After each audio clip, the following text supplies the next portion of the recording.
Shema Israel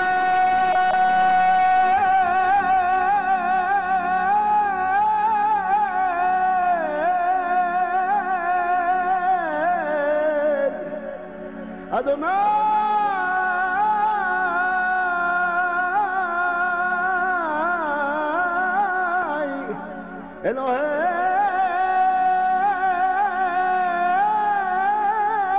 Eloheinu Adonai Echad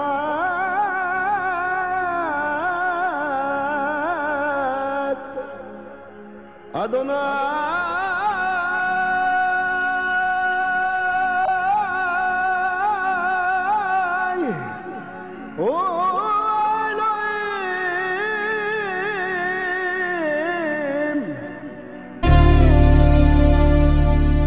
தகப்பன் போல தூக்கி தினம் சுமந்து வருகிறீர், தாயை போல ஆற்றி தினம் தேற்றி வருகிறீர்.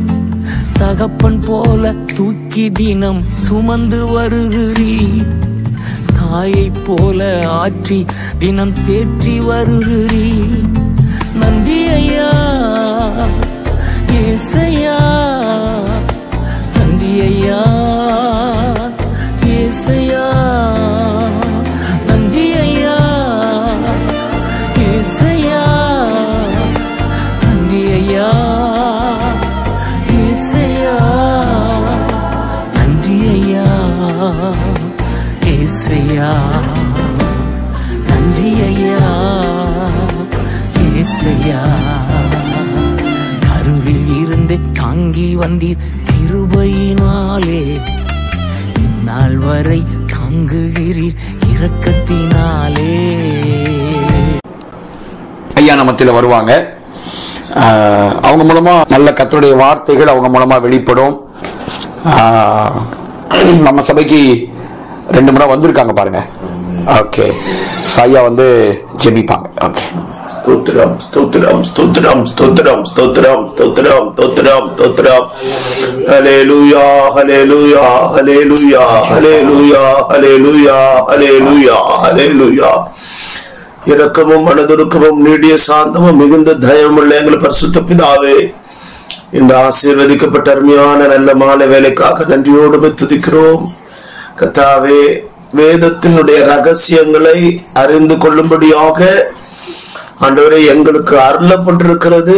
எத்தனையோ பேருக்கு அருளப்படவில்லை, எத்தனையோ பேருக்கு இந்த ஸ்லாக்கியம் இல்லை, இந்த பாக்கியம் இல்லை. ஆனால் எங்களுக்கோ இந்த ஸ்லாக்கியத்தை பாக்கியத்தை கிருபையா தந்திருக்கிறபடி நாள் ஸ்தோத்திரம். ஆண்டவரே, சத்தியத்தையும் அறிவீர்கள், சத்தியம் உங்களை விடுதலையாக்கும் என்று நாங்கள் படிக்கிறோம். கர்த்தாவே, பல்வேறு விதமான கட்டுகளோடு இந்த பூமியிலே நாங்கள் ஜீவிக்கிறோம். விசேஷமாக வேதத்தினுடைய ஆழங்களை மகத்துவங்களை அறிந்து கொள்ளக்கூடாதபடிக்கு அஞ்ஞானமாகிய கட்டிலும் கூட நாங்கள் இருக்கிறோம். அப்பா, இந்த சத்தியத்தை அறிய அறிய கொஞ்சம் கொஞ்சமாக எங்களுடைய மனக்கண்கள் பிரகாசிப்பிக்கப்பட்டு ஆழமான காரியங்களுக்குள்ளே கடந்து வரும்படியாக எங்கள் தேவனாய் கர்த்தர் எங்களுக்கு உதவி செய்வீராக. உம்முடைய கரங்களை வைக்கிறோம் கர்த்தாவே. ஒவ்வொருடைய இருதயங்களும் பண்படுத்தப்பட்ட நல்ல நிலங்களாய் காணப்பட வேண்டுமே. 30 60 அல்லப்பா. நாங்கள் புதிய பூமிக்கோ புதிய வானத்திற்கோ உரியவர்கள் அல்ல. நாங்கள் நித்தியத்தில் எருசலேமுக்குரியவர்கள், சீயோனுக்குரியவர்கள். ஆண்டவராகினால் 100 மடங்கு பலன் கொடுக்கும்படியாக எங்களுடைய மனக்கண்களை கர்த்தர் பிரகாசிப்பிக்கும்படியாக நாங்கள் ஜெபிக்கிறோம். ஆழமான காரியங்களை கர்த்தாவே வெளிப்படுத்தி தரும்படியாக உம்முடைய பிள்ளைய கர்த்தாவே பாஸ்டர் ரஞ்சித் அவர்களை கர்த்தர் பலப்படுத்தும்படியாக ஜெபிக்கிறோம். சத்தியத்தை ஆண்டவரே எந்த விதமான கலப்பும் இல்லாமல் துப்புரவாக உண்மையாக உம்முடைய சந்நிதியிலே கர்த்தாவே உமக்கு முன்பாக எல்லாரையும் கொண்டு போய் நிறுத்தத்தக்கதான விதத்தில் கர்த்தாவே சத்தியத்தை தெளிவாக கர்த்தாவே போதிக்கும்படியான வாக்கு வல்லமே கத்த தரும்படியாக ஜெபிக்கிறோம். கர்த்தாவே, பரிசுத்த பவுல் நல்மனசாட்சியோடு கூட சொல்லக்கூடிய வார்த்தைகளோடு கூட கர்த்தாவே உம்முடைய பிள்ளை நிரப்புவீராக. கர்த்தாவே, நாங்கள் மனுஷரை பிரியப்படுத்துகிறவர்கள் அல்ல, தேவனை பிரியப்படுத்துகிறவர்கள். ஆகையினால் ஆண்டவரே, உம்முடைய வார்த்தையை நாங்கள் அறிந்து அப்படியே அறிவித்து ஜனங்கள் எல்லாரும் நேராக இழுத்துக்கொள்ள கர்த்தர் உதவி செய்யும்படியாக ஜெபிக்கிறோம். உம்மை உயர்த்துகிறோம், சத்தியத்தை அறிவிக்கிறோம். வேத வசனங்கள் ஆண்டவரே விளக்கி காண்பிக்கிறோம். எல்லாவற்றின் மூலமாக உம்முடைய நாமத்தினை மகிமைப்படுத்தி பெரிய காரியங்களை செய்வீராக. யார் யாரெல்லாம் இந்த நேரத்தில் இணைந்திருக்கிறார்களோ எல்லாரும் சிறியோர் முதல் பெரியோர் வரை உம்முடைய கரங்களை வைக்கிறோம் அப்பா. ஆசீர்வதிங்க. இந்த வருஷத்தினுடைய கடைசிக்கு வந்திருக்கிறோம். உலகத்தினுடைய முடிவின் பகுதிக்கு நாங்கள் வந்திருக்கிறோம் அப்பா. நாங்கள் எங்களை நாங்கள் ஆயத்தமாக்கி கொள்ளும்படியாக, மனவாட்டியாய் மனவாளனாகி உண்மை சந்திக்கும்படியாக ஆயத்தமாக்கி கொள்ள எங்களுக்கு உதவி செய்யுங்கப்பா. சத்தியத்தை நீங்கள் எங்களுக்கு போதித்து தாங்க.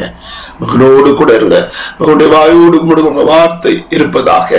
யார் யாரெல்லாம் ஆண்டவரை வரும்படியாக இணையும்படியாக வாஞ்சிக்கிறார்களோ தடைகள் எல்லாம் நீக்கி எல்லாரையும் இணைக்கும்படியாக ஜெபிக்கிறோம்.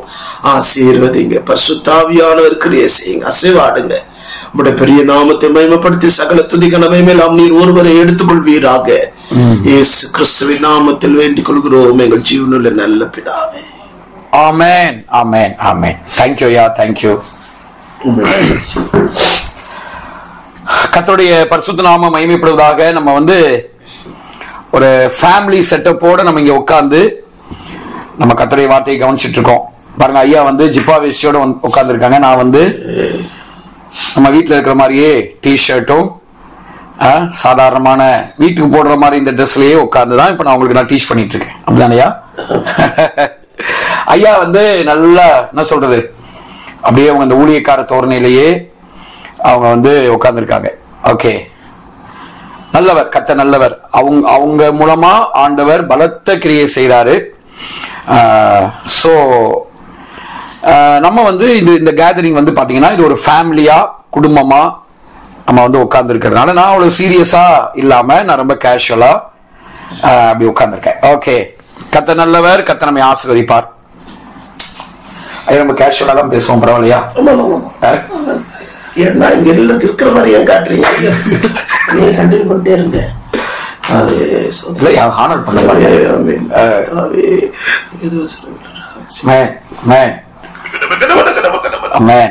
பெரிய காரியத்தை செய்யுங்க. சத்தியங்கள ஆமென், ஆமென்.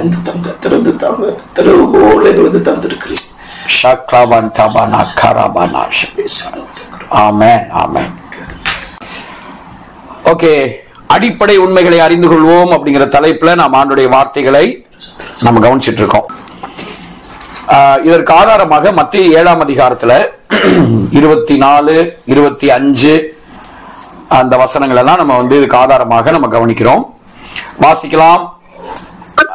ஆகையால் நான் சொல்லி இந்த வார்த்தைகளை கேட்டு இவைகளின்படி செய்கிறவன் எவனோ அவனை கண்மலையின் மேல் தன் வீட்டை கட்டின புத்தியுள்ள மனுஷனுக்கு ஒப்பிடுவேன்.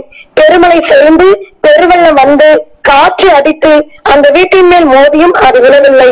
ஏனென்றால் அது கண்மலையின் மேல் அஸ்திபாரம் போடப்பட்டு இருந்தது.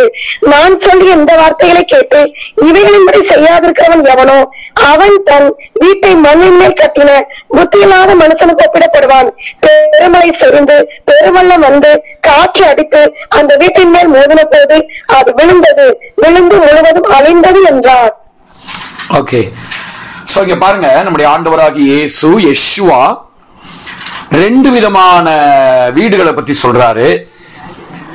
இந்த 2 விதமான வீடுகளுக்கும் சோதனையை பாத்தீங்கன்னா ஒரே விதமான சோதனை தான். பெருமழை, பெருவெள்ளம், காற்று, இந்த 2 வீட்டுக்குமே வருது. ஆனா ஒரு வீடு அது பாருங்க அழியாம உறுதியா நிக்குது. ஆனா இன்னொரு வீடு அது இடிந்து விழுந்து அழிஞ்சிருச்சு. பாருங்க, இந்த வீடு இல்ல. ப்ராப்ளம் எங்க அப்படின்னா, வீடு நல்லாதான் இருக்கு. ஒருவேளை நான் நினைக்கிறேன் இந்த கற்பாறை மேல கண்மலையின் மேல கட்டப்பட்ட வீடை விட மணல்ல கட்டப்பட்ட வீடு வெளிப்படையா பாக்குறதுக்கு அவங்க நல்ல விதமா கூட கட்டி இருக்கலாம். ஓகே, இதை விட அந்த வீடு பாக்குறதுக்கு ரொம்ப நல்லா இருந்திருக்கலாம். ஆனா ஃபவுண்டேஷன் சரியில்லாததுனால, அஸ்திபாரம் சரியா இல்லாததுனால என்னாச்சு?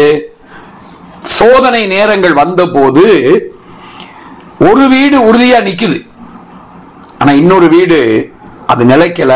அந்த வீடு விழுந்து அழிந்ததுன்னு நம்ம படிக்கிறோம். அப்ப இந்த 2 வீட்லயும் ப்ராப்ளம் எங்க இருக்கு? அஸ்திபாரத்துல. சோ இத நம்ம ஆரம்ப நாள்ல இருந்தே நம்ம இதை படிச்சுட்டே இருக்கோம் இந்த வசனத்தை. சோ நம்முடைய அடிப்படை உண்மைகள் கடவுள் யாருங்கிறத நம்ம சரியா புரிஞ்சுக்கிட்டாதான் நீங்க யாருன்னு உங்களுக்கு புரியும், மற்றவங்க யாருன்னு நமக்கு தெரியும். கடவுளை பற்றிய புரிந்து கொள்வதிலே தவறா இருந்துச்சுன்னா நம்மளை பற்றின புரிந்து கொள்வதும் தப்பாதான் இருக்கும், மற்றவங்களையுமே நம்ம தப்பு தப்பாதான் புரிஞ்சுக்குவோம். சோ நம்ம ஆண்டவர் யாரு, அவர் எப்படிப்பட்டவர், அவருடைய இந்த இருதயத்தின் ஆழங்கள் எப்படி இருக்குங்கிறத நம்ம புரிந்து கொள்வது மிக மிக முக்கியம். பாருங்க. சரி, அப்ப இந்த வகையில நம்ம கடந்த நாட்கள்ல திரியேக தேவனை பற்றி நம்ம நிறைய விஷயங்களை படிச்சோம். பட் நான் உங்களுக்கு சொன்ன விஷயங்கள் தான் இல்லை, இன்னும் நிறைய இருக்கு. பட் நம்ம அடிப்படை உண்மைகளை அறிந்து கொள்வோம் அப்படின்னு பேசிக்கா நம்ம சில காரியங்களை நம்ம படிச்சோம். திரியேக தேவன் அவங்க எப்படி இருக்காங்க, அது ஒரு குடும்பம் அப்படிங்கறத நம்ம படிச்சோம். நித்தியத்திலேயே, முந்தன் நித்தியத்திலேயே திரியேக தேவன் அந்த மூவரும் ஒன்றாயிருக்கிறார்கள். 1 யோவான் 5:7 பரலோகத்தில் சாட்சியிடுகிறவர்கள் மூவர். வாசிங்க சிஸ்டர். ஒரு நிமிஷம். இப்ப ஐயா முன்னாடி நான் பிரசங்கம் பண்றதுனால நான் என்ன பேசுனேங்கிறது அவங்களுக்கு நம்ம ஒரு பிரசன்ட் பண்றது அது ஒரு ஹானரபிள். சோ நம்ம என்ன சொல்லியிருக்கோம் இப்ப படிங்க, அத சுருக்கமா ஒரு 2 நிமிஷத்துல சொல்லிட்டு நம்ம பரலோகத்திலே சாட்சி இடுகிறவர்கள் மூவர், பிதா, வார்த்தை, பரிசுத்த ஆவி என்பவர்களே, இம்மூவரும் ஒன்றாயிருக்கிறார்கள். இம்மூவரும் ஒன்றாயிருக்கிறார்கள் அப்படிங்கிற அந்த இடத்துல ஹீப்ருல ஏகாட் அப்படிங்கிற வேர்ட் இருக்கு. ஏகாட். இந்த ஏகாட் அப்படின்னா இம்மூவரும் பிரிக்கப்பட முடியாத அளவுக்கு ஒருத்தரோட ஒருத்தர் அப்படியே இணைக்கப்பட்டு பிரிக்கப்பட முடியாத அளவுக்கு அவங்க ஒன்றாயிருக்கிறார்கள். சோ இந்த கான்டெக்ஸ்ட் அந்த குடும்ப உறவு இருக்கு பாருங்க, ஒரு ஃபேமிலி அப்படிங்கறதான செட்டப்ல அவர்கள் ஒன்றாயிருக்கிறார்கள் அப்படிங்கிற அந்த ஈக்குவலான வேர்ட் ஹீப்ருலையும் சரி கிரீக்லையும் சரி, அந்த ஒன்றாயிருக்கிறார்கள் சாதாரணமான வார்த்தை கிடையாது. அவங்க பிரிக்கப்பட முடியாத அளவுக்கு ஒன்றாயிருக்கிறார்கள் அப்படிங்கிறத நம்ம கவனிச்சோம்.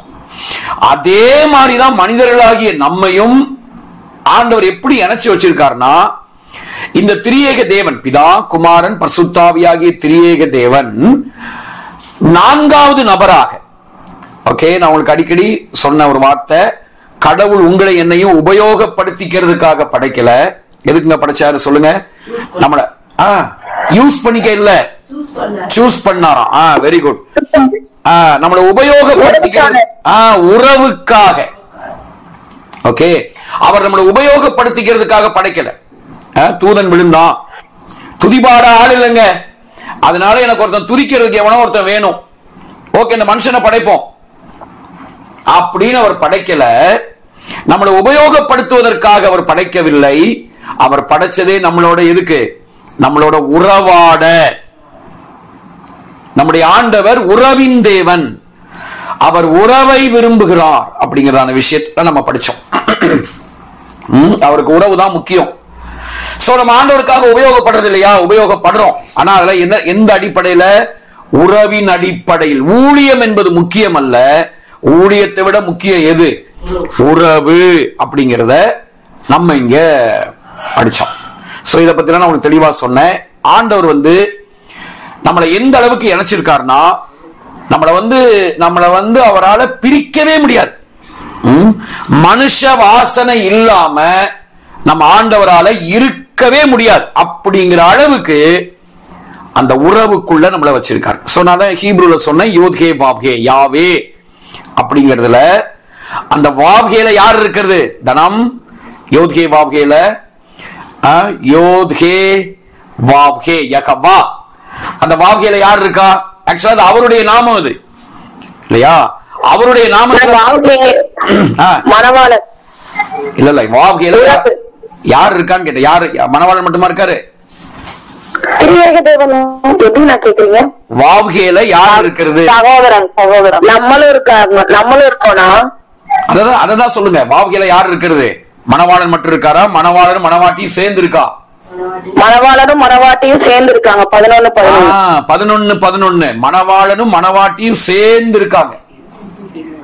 சோ அந்த நாமத்திலேயே கர்த்தர் அப்படின்னு சொல்லும் போது, யாவே யகவான்னு சொல்லும் போது, அதுக்குள்ள மனிதர்களாகிய நம்மளும் சேர்ந்தே இருக்கும்.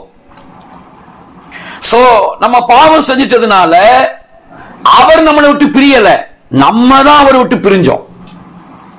ஓகே, சோ அவர் நம்மளை விட்டு நீ போ, நீ எனக்கு வேண்டாம் அப்படின்னு ஆண்டவர் நம்மளை தூக்கி எறியல, நம்ம தான் அவரை விட்டு பிரிஞ்சு வந்தோம். உங்கள் அக்கிரமங்களே அவருக்கும் நமக்கும் பிரிவினை உண்டாக்குது, அவர் பிரியல. இது ஹீப்ரு பைபிள்ல நம்ம அந்த நாமத்திலேயே யோத்கே வாவ்கே யாவே அப்படிங்கிற அந்த பேர்லயே நம்ம இதை பார்க்கிறோம். சோ இதெல்லாம் நான் உங்களுக்கு சொன்னேன். அடுத்து இரண்டாவது பாடமாக நம்ம என்ன படிச்சோம்? நம்முடைய ஆதி வடிவம், நம்முடைய உண்மையான வடிவம் என்ன, நம்முடைய ஒரிஜினல் டிசைன்,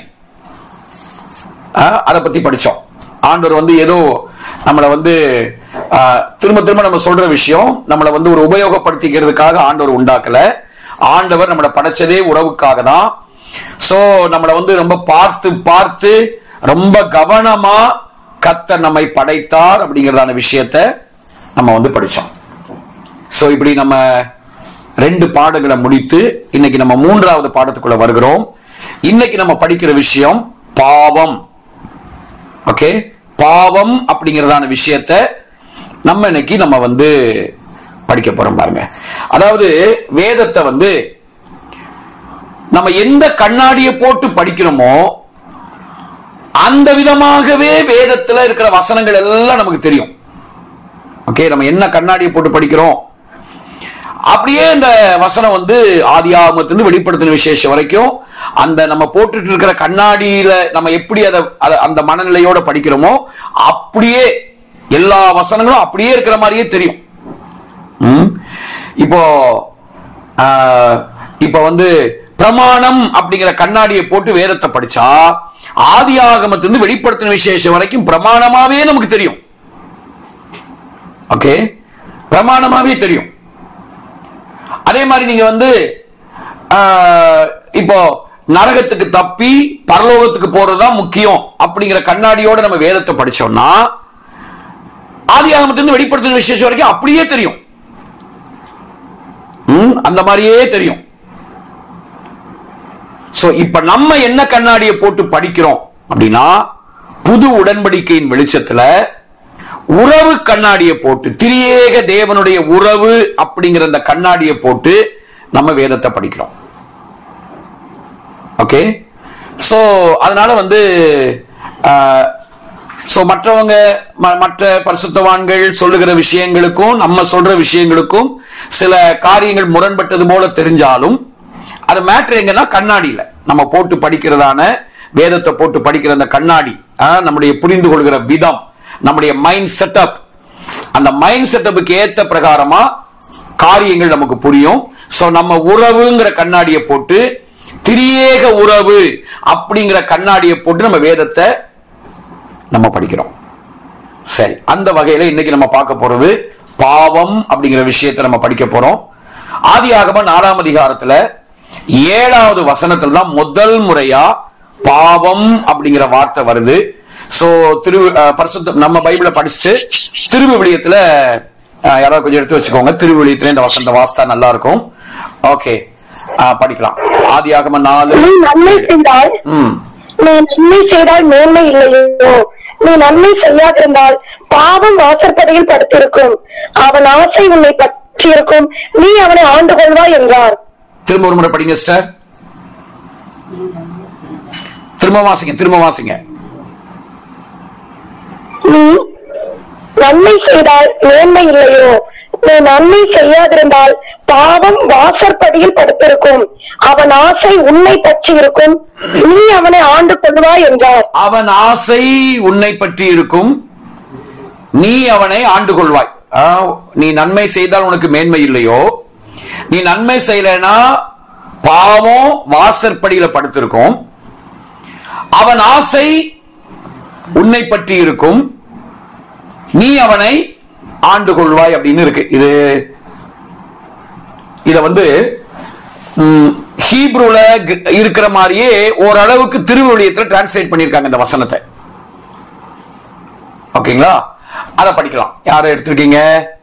நல்லது செய்தால் நீ நல்லது செய்தால் உயர்வடையாய் அல்லவா? நீ நல்லது செய்யாவிட்டால் பாவம் உண்டு வேட்டிக் கொண்டு உன் வாயிலில் படுத்திருக்கும், நீ அதை அடக்கி ஆள வேண்டும் என்றார். பாருங்க, இங்க அவன் ஆசை உன்னை பற்றி இருக்கும், நீ அவனை ஆண்டு கொள்வாய் அப்படின்லாம் இங்க டிரான்ஸ்லேட் பண்ணிருக்காங்க. ஆனா அங்க முழுக்க முழுக்க நீ நன்மை செய்யலைனா பாவம் உன் மேல வேட்கை கொண்டு வரும், நீதான் அதை ஆளணும். அதாவது நீ என்ன செய்யணும்? போராடி, அந்த பாவத்தோட போராடி மல்லு கட்டி நீ அதை ஆளும்படியா நீ அதை அதோட நீ போராடணும், மல்லு கட்டணும். சோ நீ நன்மை செய்யலைனா இவ்விதமாக பாவம் உன் வாழ்க்கையில உன்னோட போராடிக்கிட்டே இருக்கும், நீ அதோட போராடிக்கிட்டே இருக்கணும் அப்படிங்கிற கருத்துல தான் இந்த வசனத்தை அங்க சொல்லி இருக்கு. ஓகே, சோ ஆதியாகமம் 4:7 தான் முதல் முறையா இந்த பாவம் என்கிற வார்த்தை வருது. இன்னைக்கு இந்த பாவத்தை பல விதங்கள்ல இதை பிரசங்கிக்கிறவங்க உண்டு. சோ இன்னைக்கு நம்ம புரிஞ்சு வச்சிருக்கிற விதத்துல இந்த திரியேக உறவு அப்படிங்கிற கண்ணாடி, புது உடன்படிக்கையின் வெளிச்சத்துல இந்த பாவத்தை ஆண்டவர் எப்படி பார்க்கிறாரு, நம்மளும் அதை எப்படி பார்க்கணும் அப்படிங்கிறத நம்ம இந்த நாள்ல இருந்து நம்ம படிப்பதற்கு கர்த்தர் நமக்கு உதவி செய்வாராக. சோ பாவம் அப்படிங்கிற விஷயத்தை நம்ம இந்த நாள்ல இருந்து படிக்க போறோம். சோ நீங்க எல்லாரும் தெளிவா நீங்க கவனிங்க. கேள்விகள் உங்களுக்கு இருந்துச்சுன்னா நீங்க கேள்விகள் கேட்கலாம், கேள்விகள் கேட்கணும். இடையிலேயே ஏதாவது புரியலனா கூட நீங்க கேள்விகள் கேட்கலாம். இங்க அந்த ஃப்ரீடம் எல்லாம் உங்களுக்கு உண்டு. ஓகே, கேள்வி கேட்காத, நான் சொல்றது அப்படியே நம்பு அப்படிங்கறதான செட்டப்லாம் இங்க கிடையாது. ஓகே, பெரையா பட்டணத்தார் பவுலே பிரசங்கம் பண்ணாலும் அது வேத வாக்கியங்களின்படி காரியங்கள் இப்படிதான் இருக்குதா அப்படின்னு அவங்க ஆராய்ஞ்சு பார்த்தாங்க. அவங்க எல்லாம் பவுல் நான் சொல்றதுதான் சரி, நான் சொல்றத கேளு, நான் சொல்றத நம்பு அப்படிங்கிற மாதிரி எல்லாம் அவங்க பிரசங்கிக்கல. ஆனா இன்னைக்கு அது எப்படியோ இந்த கிரீக் மைண்ட் செட்டப் உள்ள நுழைஞ்சு இன்னைக்கு கிறிஸ்தவம் அந்த மாதிரி மாறிடுச்சு. ஓகே, சோ உங்களுக்கு கேள்விகள் இருக்குமானா நீங்க தெளிவா நீங்க கேட்டு காரியங்களை விளங்கி கொள்ளலாம். எனக்கு முடிஞ்ச அளவுக்கு நான் உங்களுக்கு அதை விளக்கி சொல்ல பாக்குறேன். சோ நீங்க பைபிளை படிங்க, திறந்த இருதயத்தோட படிங்க, உங்களுக்கு புரியும். ஓகே, சோ பாவம் அப்படிங்கிற விஷயத்தை நம்ம கவனிக்க போறோம். சோ நான் ஒரு 10 விஷயத்தை நான் உங்களுக்கு சொல்ல போறேன். எல்லாத்தையும் இன்னைக்கே முடிக்கணுங்கிற அவசியம் இல்லை. நம்ம நிதானமா நிறுத்தி நிதானமா படிப்போம். சரிங்களா? இந்த பாடத்தை முடிச்சதுக்கு அப்புறம் தான் அடுத்து நம்ம நியாயப்பிரமாணம்ங்கிறது ஏன் வந்துச்சு, நியாயப்பிரமாணம் ஏன் வந்ததுங்கிறதுனா அடுத்து இந்த பாடம் முடிஞ்சதுக்கு அப்புறம் அதை நம்ம படிப்போம். ஓகே, சோ பாவம் வாசற்படியில் படுத்திருக்கும் அப்படின்னு முதல் முறையா இங்க பாவம் அப்படின்னு அவர் சொல்றார். சரி, இதை பற்றி ஒரு 10 குறிப்புகளை நான் சொல்றேன். இதுலயுமே நம்ம ஏற்கனவே படிச்ச சில விஷயங்கள் ரிப்பீட் ஆகும். சோ நமக்கு எல்லாம் தெரிஞ்சது தானே அப்படின்லாம் நீங்க நினைக்காம, நம்முடைய ஆழ் மனசை பொறுத்த வரைக்கும் ஒரு காரியத்தை திரும்ப திரும்ப சொன்னாதான் அது உள்ள போய் நம்முடைய ஆழ் மனசுல தெளிவா பதியும். பாருங்க, ஒரு முறை சொல்லிட்டுலாம் விட்டா அது வேலைக்கு ஆகாது. ஒரு முறை 2 முறை எல்லாம் சொன்னா அது ஏதோ ஒரு பிரசங்கத்தை கேட்டு போற மாதிரி போயிருவோம். சோ நம்முடைய ஆழ் மனசாட்சிக்குள்ள காரியங்கள் போகணும். நமக்குள்ள இந்த ஆழ் மனது இருக்கு பாருங்க, அங்க போகணும் அப்படின்னா அந்த சப்கான்சியஸ் அப்படின்னு சொல்றாங்க பாத்தீங்களா, அந்த ஆழ்மன சாட்சிக்குள்ள ஒரு விஷயம் போகணும்னா திரும்ப திரும்ப திரும்ப நம்ம சொல்லணும். ஓகே, அதனால திரும்ப திரும்ப சொல்ற மாதிரி இருந்தாலும் அதையும் நீங்க கேட்கறதுக்கு ஒரு பொறுமை இருக்கணும். அது ஒரு மெச்சூரிட்டி, அது ஒரு வளர்ச்சி. இதெல்லாம் உறவின் அடிப்படையில் இருந்தா இதெல்லாம் வரும், இந்த மெச்சூரிட்டி எல்லாம் வரும். ஓகே, சோ நம்ம 10 விஷயத்தை நம்ம படிக்க போறோம். நான் முதல்ல குறிப்புகளை சொல்லிடுறேன், அப்புறம் ஒவ்வொன்றாக நம்ம விளக்கலாம். நம்பர் 1, மனிதனுடைய உண்மையான வடிவம். இது ஏற்கனவே வந்தது, ஏற்கனவே நம்ம படிச்ச விஷயம் தான். அதை இப்ப நம்ம திரும்பவுமாக நம்ம அதை ரிப்பீட் பண்றோம். நம்முடைய உண்மையான வடிவம். ஏன்னா திரும்ப திரும்ப நம்முடைய உண்மையான வடிவம் என்னங்கிறது நமக்கு தெரியணும், அது ரொம்ப முக்கியம் பாருங்க. ஓகே, 2வது நம்ம படிக்கிற விஷயம் என்னன்னா, பழத்தை சாப்பிட்ட போது பாதகன் செய்த வேலை. இந்த பழத்தை ஆதாம் ஏவாள் சாப்பிட்டப்போ நான் இங்க பாதகன்னு சொல்றது சாத்தான். ஓகே, நகாஷ் சர்ப்பம். அவன் என்ன பண்ணுனான்? அந்த படத்துல என்ன? இதுவும் நம்ம ஏற்கனவே சொன்ன விஷயம் தான், ஆனாலும் இங்க ரிப்பீட் ஆகுது. ஓகேங்களா? சோ பழத்தை சாப்பிட்ட அந்த நேரத்துல அவன் என்ன பண்ணான்? சாத்தான் அவன் என்ன வேலை செஞ்சான்? அவங்க ரெண்டு பேருக்குள்ள என்ன நடந்துச்சு? உண்மையில என்ன நடந்துச்சு அப்படிங்கிறத நம்ம வந்து இரண்டாவது குறிப்பாக நம்ம படிக்க போறோம். சோ அப்ப இது வந்து நமக்கு ரொம்ப முக்கியமான விஷயம். நம்ம இதை விளங்கிக்கணும், நம்ம வந்து இதை கவனிக்கணும். இன்னைக்கும் இந்த விதமான காரியத்தை சாத்தான் செய்யறான் பாருங்க. ஓகே, மூணாவது பாவத்துக்கான எபிரேய பதம், ஹீப்ரு வேர்ட். அந்த ஹீப்ரு வேர்ட்ல போய் பாவம்னா என்ன? பெரும் விபச்சாரம் பண்றது, வேசித்தனம் பண்றது, பொய் சொல்றது, களவெடுப்பது, இதுதான் பாவமா? அதனுடைய அந்த கரெக்டான டெபினேஷன் என்ன அப்படிங்கறத நம்ம கவனிக்க போறோம். இதெல்லாம் பாவம் தான், இதெல்லாம் பாவங்கள், கண்டிப்பா அது இல்லைன்னு சொல்லல. ஆனா அதனுடைய அந்த கரெக்டான விளக்கம் என்ன அப்படிங்கறத நம்ம பார்க்க போறோம். நாலாவது பாவத்தின் விளக்கம். நம்ம பார்க்கிற இந்த ஹீப்ரு வேர்டை வச்சு பாவத்தினுடைய விளக்கம் என்ன அப்படிங்கறத பார்க்க போறோம். அஞ்சாவது பாவமும் பாவங்களும். ஓகே, அஞ்சாவது நம்ம படிக்க போற விஷயம் பாவமும் பாவங்களும். பைபிள்ல நிறைய இடத்துல ஒருமையில சிங்குலர்ல பாவம்னு சொல்லியிருக்கோம். அது என்ன? அடுத்தது பாத்தீங்கன்னா சில இடங்கள்ல பாவங்கள் அப்படின்னு சொல்லியிருக்கோம். அது என்ன? சோ நம்ம வாழ்க்கையில பாவம் இருக்கா, பாவங்கள் இருக்கா, இதெல்லாம் நம்ம வந்து பார்க்க போறோம். இங்கதான் இந்த வேர் கனி, வேர் பாவம், கனி பாவம், இதெல்லாம் வந்து நம்ம இங்க வந்து அதை வந்து நம்ம கவனிக்க போறோம். ஓகேங்களா? சோ ஐந்தாவதாக நம்ம படிக்க போற விஷயம் இதுதான்.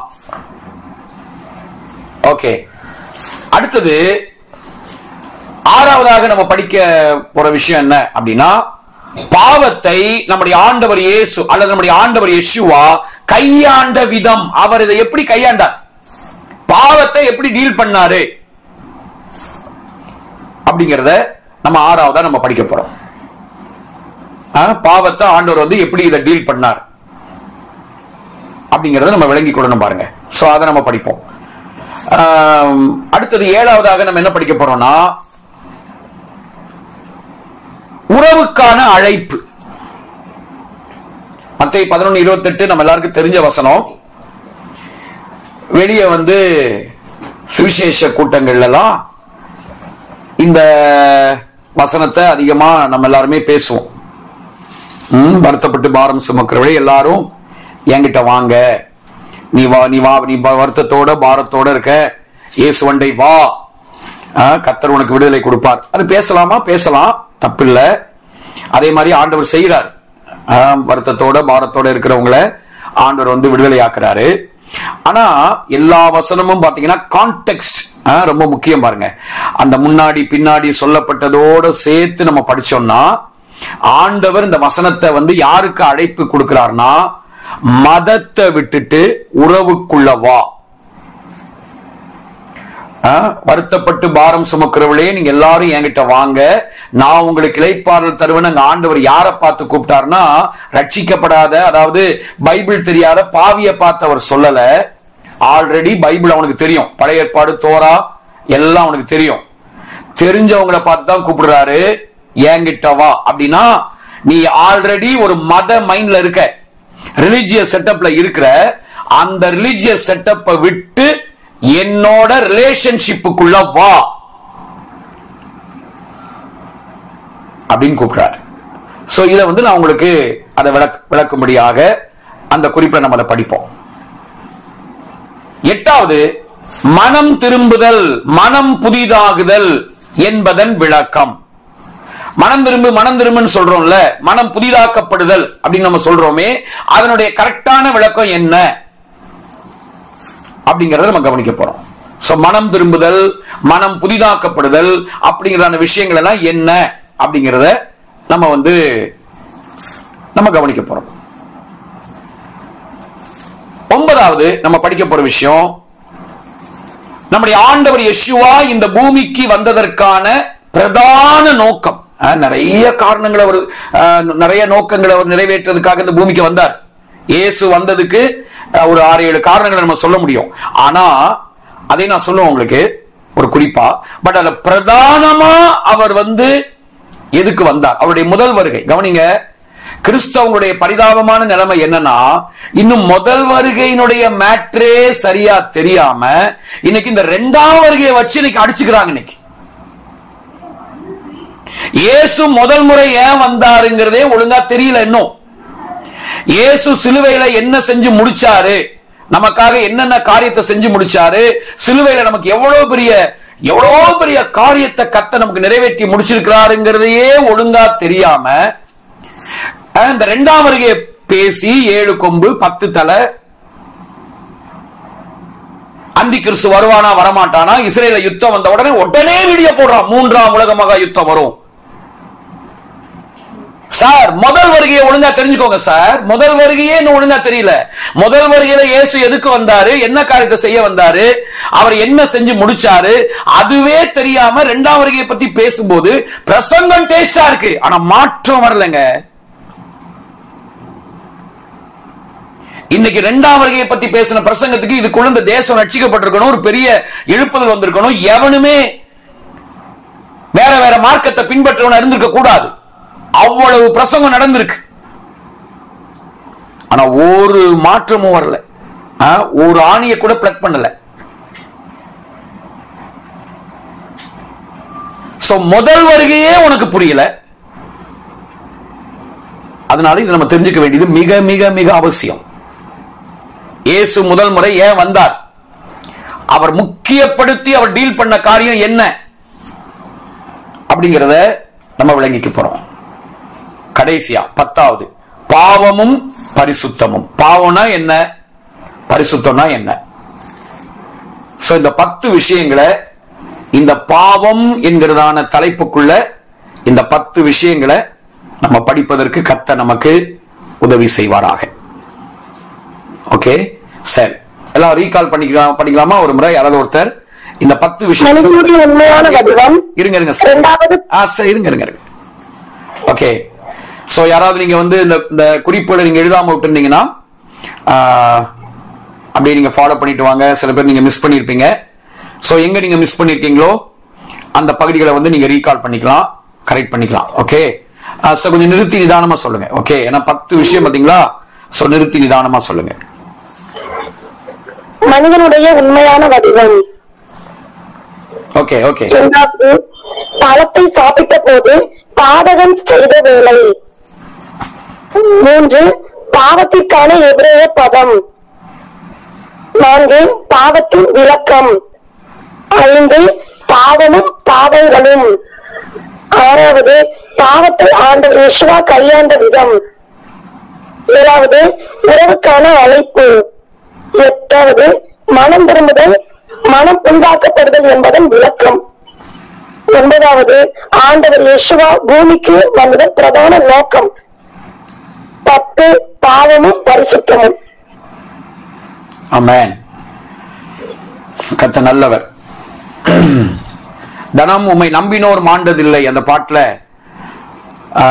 நிறுத்திடுவீர் என்னை களங்கம் இல்லாமல் பொருத்தந்தன் குறைகள் யாவையும் அகற்றி.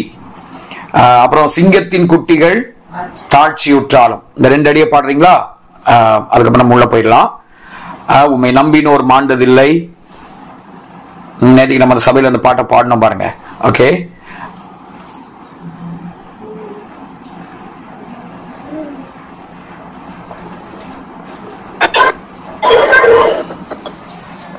உம்மை நம்பினோர் மாண்டதில்லை, மாண்டதில்லை, மாண்டதில்லை. உம்மை நம்பினோர் மாண்டதில்லை, மாண்டதில்லை, மாண்டதில்லை.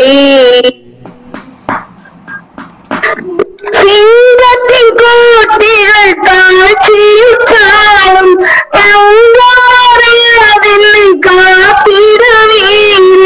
சிங்கத்தின் கூட்டிகள் தாழ்ச்சியுற்றாலும் பங்காரையதில்லை காத்து கொண்டீர். ஓங்குமே பலனுமே என்னை தாங்குமே துயர் நீங்குமே. ஓங்குமே பலன் வாங்குமே என்னை தாங்குமே துயர் நீங்குமே. உம்மை நம்பி மாண்டதில்லை மாண்டதில்லை மாண்டதில்லை. உம்மை நம்பினோர் மாண்டதில்லை மாண்டதில்லை மாண்டதில்லை. நிறுத்திடுவீர் என்னை களங்கமில்லாமல் பொறுத்தின் குறைகள் யாரையும் அகற்றி. நிறுத்திடுவீர் என்னை களங்கமில்லாமல் பொறுத்தின் குறைகள் யாரையும் அகற்றி. காப்பிரே என்னை காப்பிரே சுத்தம் செய்வீரே முக்தி சேர்ப்பீரே. காப்பிரே என்னை காப்பிரே சுத்தம் செய்வீரே முக்தி சேர்ப்பீரே. உம்மை நம்பினோர் மாண்டதில்லை மாண்டதில்லை மாண்டதில்லை.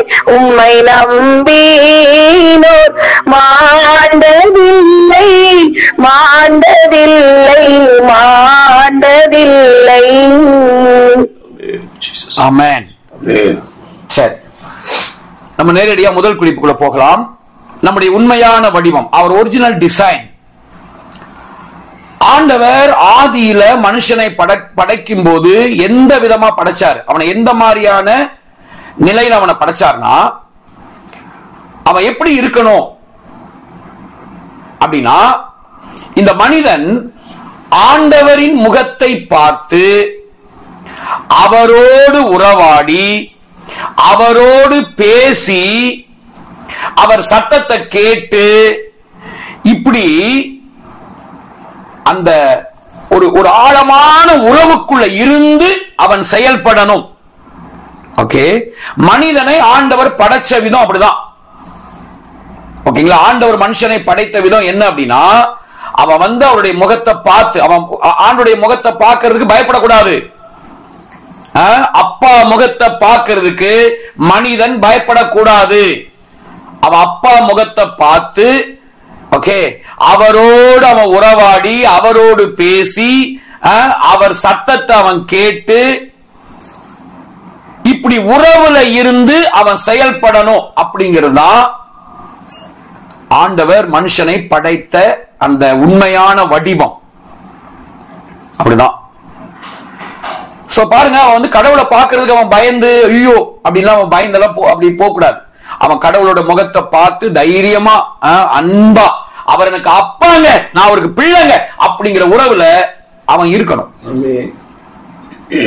லூக்கா 3ஆம் அதிகாரத்துல கடைசி வசனத்துல நீங்க பாத்தீங்கன்னா பாருங்க, என்னன்னா அந்த வேர்டை வந்து ஆக்சுவலா தமிழ் பைபிளை டிரான்ஸ்லேட் பண்ணும்போது அவங்களுக்கு தெரியும், ஆனா வேணும்னே இந்த வேர்டை வந்து நம்ம எப்படிங்க போடுறது, ஏன்னா அவங்க எல்லாருக்குமே இந்த பாவி, நான் பாவிங்க, நான் குப்பைங்க, பூச்சிங்க, தெள்ளு பூச்சிங்க அப்படிங்கிற மைண்ட் செட்டை போடையே இந்த பைபிளை டிரான்ஸ்லேட் பண்ணதுனால அங்க கேஜேவில எல்லாம் கரெக்டா தான் போட்டிருந்தாங்க. ஆனா இவங்க அதை டிரான்ஸ்லேட் பண்றதுக்கு அவங்களுக்கு மைண்ட் இல்ல, நம்ம போய் எப்படி இதை போடுறது அப்படின்னு அவங்க பண்ணல. படிங்க சார், லூக்கா 3 கடைசி வசனம் இல்லையா? இல்ல, நீங்க இருக்கிற மாதிரி படிங்க. திருவிழியத்துல மின்சிஸ்டர் திருவிழியத்துல எடுங்க சார். ஏன்னா என் பக்கத்துல வந்து ஒரு நிமிஷம் பக்கத்துல வந்து ஐயா அவங்க வந்து பைபிள் ஸ்காலர். ஓகே, அவங்கள வச்சு படிக்கும் போது கரெக்டா அந்த வசனங்கள் அங்கங்க இருக்கு அப்படின்னு வந்து இப்ப நான் ரொம்ப பயந்து நடுக்கத்தோட பேசிட்டு இருக்கேன். அதனால வந்து கொஞ்சம் நீங்க ஹெல்ப் பண்ணுங்க சிஸ்டர், மின் சிஸ்டர். ஓகே, திருவிழியத்தை எடுத்து.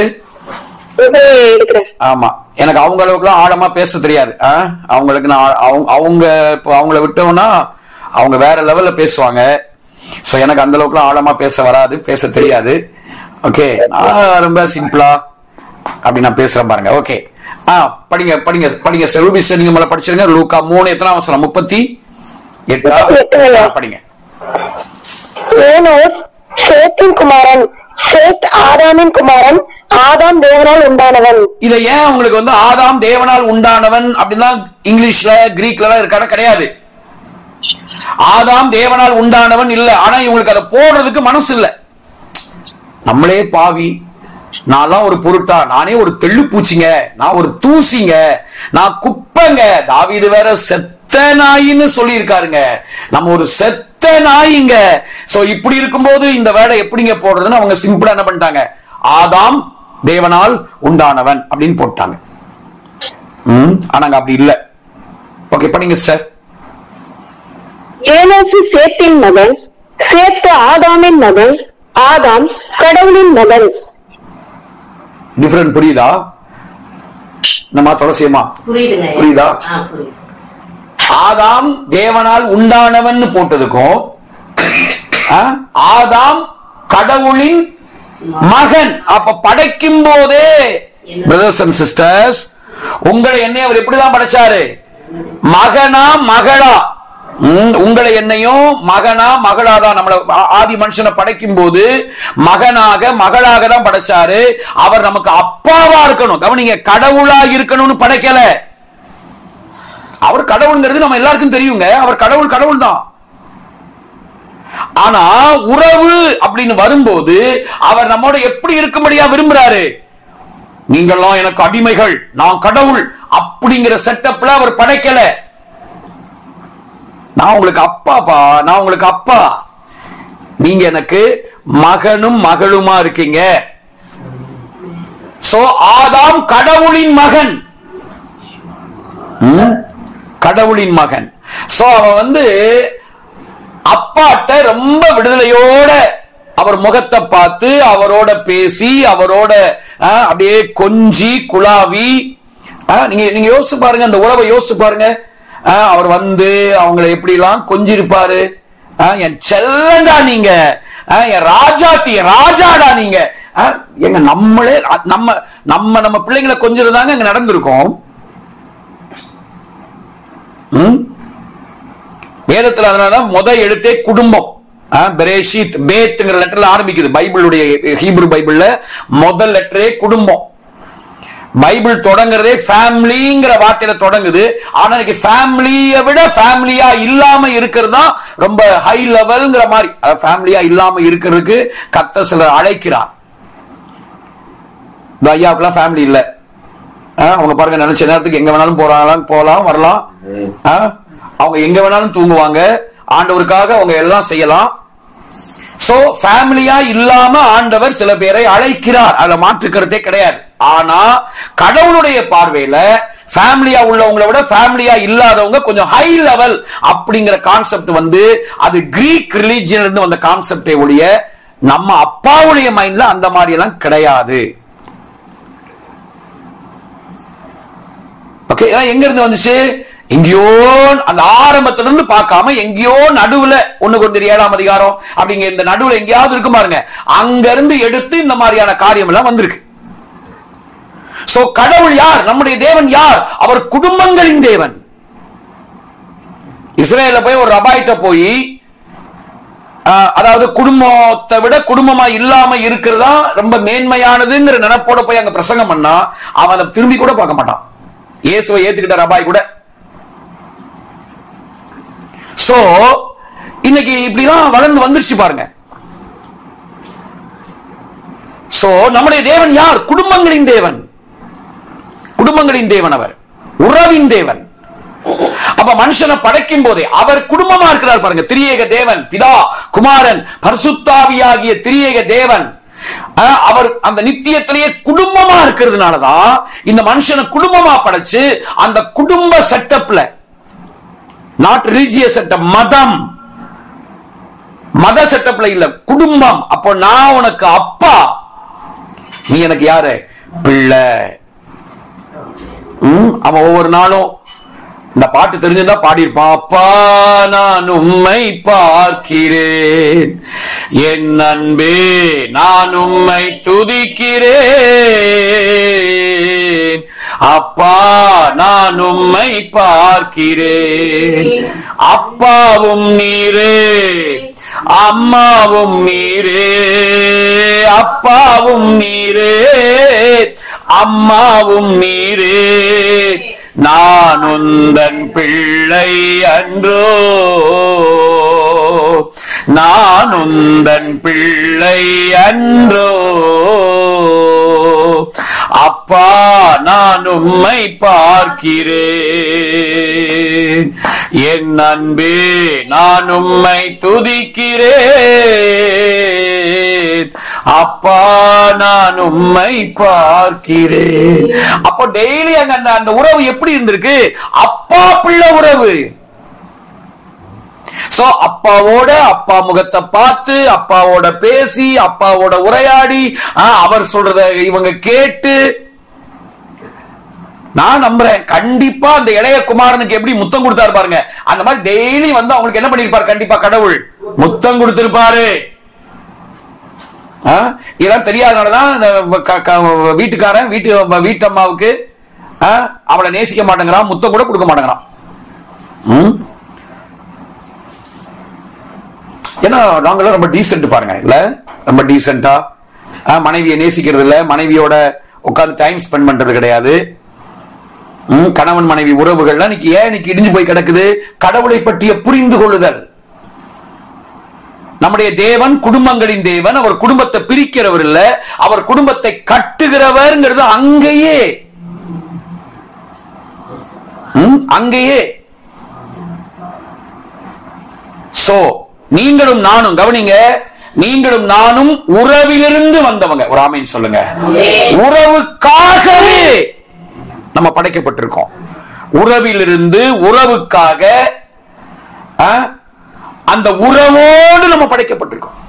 மனுஷனை உண்டாக்குவோமாக. சோ அவருடைய அன்பின் முத்தத்திலிருந்து அந்த அன்பின் முத்தங்களுக்காகவே நம்ம படைக்கப்பட்டிருக்கோம். சோ அவர் நம்மளை படைச்சதே எதுக்காக? நம்முடைய இந்த உண்மையான டிசைன், நம்முடைய ஒரிஜினல் டிசைன் என்ன? நம்முடைய இந்த உண்மையான வடிவம் என்ன? உறவு. ஆதியாகமம் 3:8 இந்த உறவுல இருந்தாதாங்க நம்ம செயல்படுகிற விதங்களுக்கு ஏற்ற ஜீவன். அந்த ஜீவன் உறவுல இருந்து தான் வரும். நம்ம ஊழியம் செய்யறதுக்கு, பரிசுத்தமா வாழ்றதுக்கு, இதுக்கு எல்லாத்துக்குமே உரிய ஜீவன் எங்க இருக்குன்னா ஆண்டவரோட இருக்கிற உறவுல தான் இருக்கு.